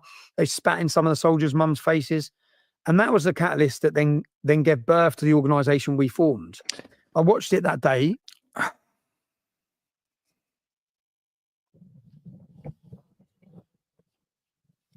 just makes me angry, man. This just makes me angry. Dude, this goes on for another like the first hour and a half is just him talking about how screwed up this whole situation is and how the government and journalists are all doing everything they can to silence anyone who criticizes it. This just makes me angry. This makes me angry. Christian Camflin said, y'all got to get him on your show. I think I'm going to go do something with Meyer Tusi next month or so. If I can arrange it at the same time, around the same time, considering that they're both good friends, I could also probably arrange something with Tommy for the channel. I don't know. I'll see. But Meyer had a plan for ages now to meet up and do something with me, and maybe I could arrange that. We'll see. What makes me angry is what he just described. You have Islamists in the UK, Islamists in Britain, in the heart of Britain, lining up, being protected by the police, spitting in the faces of troops and their mothers, calling them baby killers, and so on. And these are guys who will openly admit they want to subjugate the world and slaughter us all in the name of Allah, and rape the little girls and everything else. And how dare you? How dare you? How dare you fight against us when all we want to do is subjugate you and take your daughters as our sex slaves? It just makes me think, send them all back. Did you Send not them read the Wikipedia description of remigration? AP? Send Wikipedia away too. Send Wikipedia back and send them back too. And after this, I sat down with my cousin at the time and some of the other lads and said, they can't get away with this. Like, what's happening in our town? Well, they are getting away with it. It cannot be. And Luton, every time Luton, just Google Luton and terrorism, yeah? 5 men found guilty after abusive chants. That's them. But you see Beaky, the one on the left, he went to my school. This is the one with the beard? Yeah, he went to my school. See, the difference is many people... Who is the guy on the left? Who's the one in the middle? Who's the one on the right? They're... Well, they look like solid Englishmen here. Look at this. The Muslim men who called parading troops baby killers and murderers are convicted of threatening behavior. Interesting. What? They're all gay. They're wearing dresses. Proper Englishmen here. Look at these proper Englishmen, innit? So there's a group in they're part of this extremist jihadist group. All of them now have gone for terrorism. 4 of them are dead. They went to fight for ISIS. But at the time, you have to understand that they were not a prescribed group. They ended up becoming a prescribed terrorist organization, but only because we took them on. They were allowed. You know the scenes of Abu Hamza with the hook in Finsbury Park, where hundreds of Muslims in the streets, and he's calling for war and calling for jihad. No one was stopping them. Muhammad Hijab? No, not Muhammad Hijab. It's before Abu hijab. Hamza with the hook. He's a terrorist with a hook. But back when this was going on, so this is going on Did you just call Mohammed Hijab a terrorist or something? That's funny. in Luton. I watched that day, and then so we've got to do something. And if you Google Luton, every time my town, I'm quite tribal. I think many Brits are. I'm quite tribal about my town, about my school, about my football club. And every time you heard Luton town mentioned, it was to do with terrorists. And this incident, but this went worldwide. And every time our town, and I love our town, I love my town. It's part of who I am. And I wonder if the hook guy, if his nickname among his fellow Muslims is Hooker or something. What's his name again? Hamza with the hooks. Hamza the Hooker. What are you laughing about, man? What's wrong with you? Yeah, I don't even. Abu Hamza. Okay, yeah, now I remember. Hook-handed radical Muslim Abu Hamza. This dude. Look at this. Look at this proper Englishman right here, innit? Proper Englishman right here, innit? Look at this man here. Look at Mr. Hamza here. Look at Mr. Hamza. How does he clap? What a beautiful person, man. What a beautiful fellow. He only claps the way Muhammad was clapping on the night of Al-Sut. What a proper lad. Look at this English lad here. Laddie. Look. He tried rubbing his eye. Oh, yeah. What? What are you laughing at? Nothing. Shake Hook. All right, man. I think I've had enough. Or otherwise, I'm gonna go into a really dark place tonight. Anything else, David? What are we doing tomorrow? Do you want to continue watching this? We should just continue watching that interview for the. Yeah, I might pick a particular section because you kind of can't go through the entire section of Tommy recounting his basic history over the past 25 years because it's like an hour and a half of the interview. But he does talk about other stuff, Andrew Tate and Sneeko and stuff like that. Maybe we'll check out some of the other stuff. Because it is super based, and we want everyone need to watch that and share it. It is really is a really good interview. And everyone needs to have all of that in mind before Tommy goes on Piers Morgan, and Piers Morgan interrupts him every 2 seconds. You'll want to know why Piers Morgan. Hang on. You'll need to know why he won't let him speak. Oh, all right. Hang on, man. Hang on. But hang on. I'll let you speak. Hang on. All right. Hang on.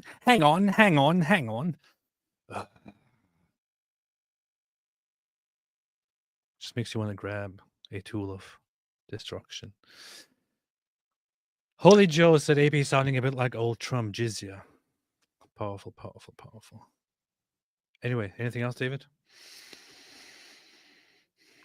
Nope. Anything you want to talk about tomorrow? I already told you. We might continue. Hang on, Matt. Hang on, David. All right, hang on. All right. I'm gonna just call it a night here. This live stream really got derailed because of Israel. Yeah, Israel, you really derailed our reaction to Tommy's interview with PBD. Not nearly as much as you interrupted the nuclear plans of Iran, but still an interruption. Well, I must say that Israel could have. The Israeli government and military could have found a better time to carry out this strike, and they could have done it waited right after for- our live stream. Yeah, they could have waited for me to finish this live stream and then done it.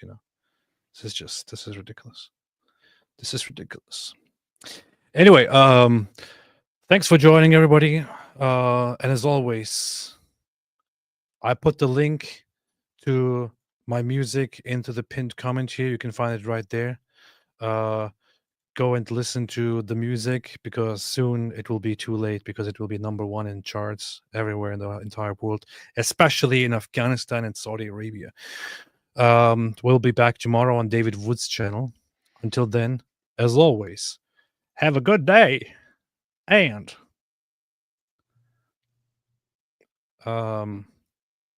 you sick in the mind? Are you that mentally enslaved and intellectually subservient and intellectually molested and ideologically molested? And intellectually alzooted? Sorry, that was the wrong clip. As always, stay away from Islam. And alzoot.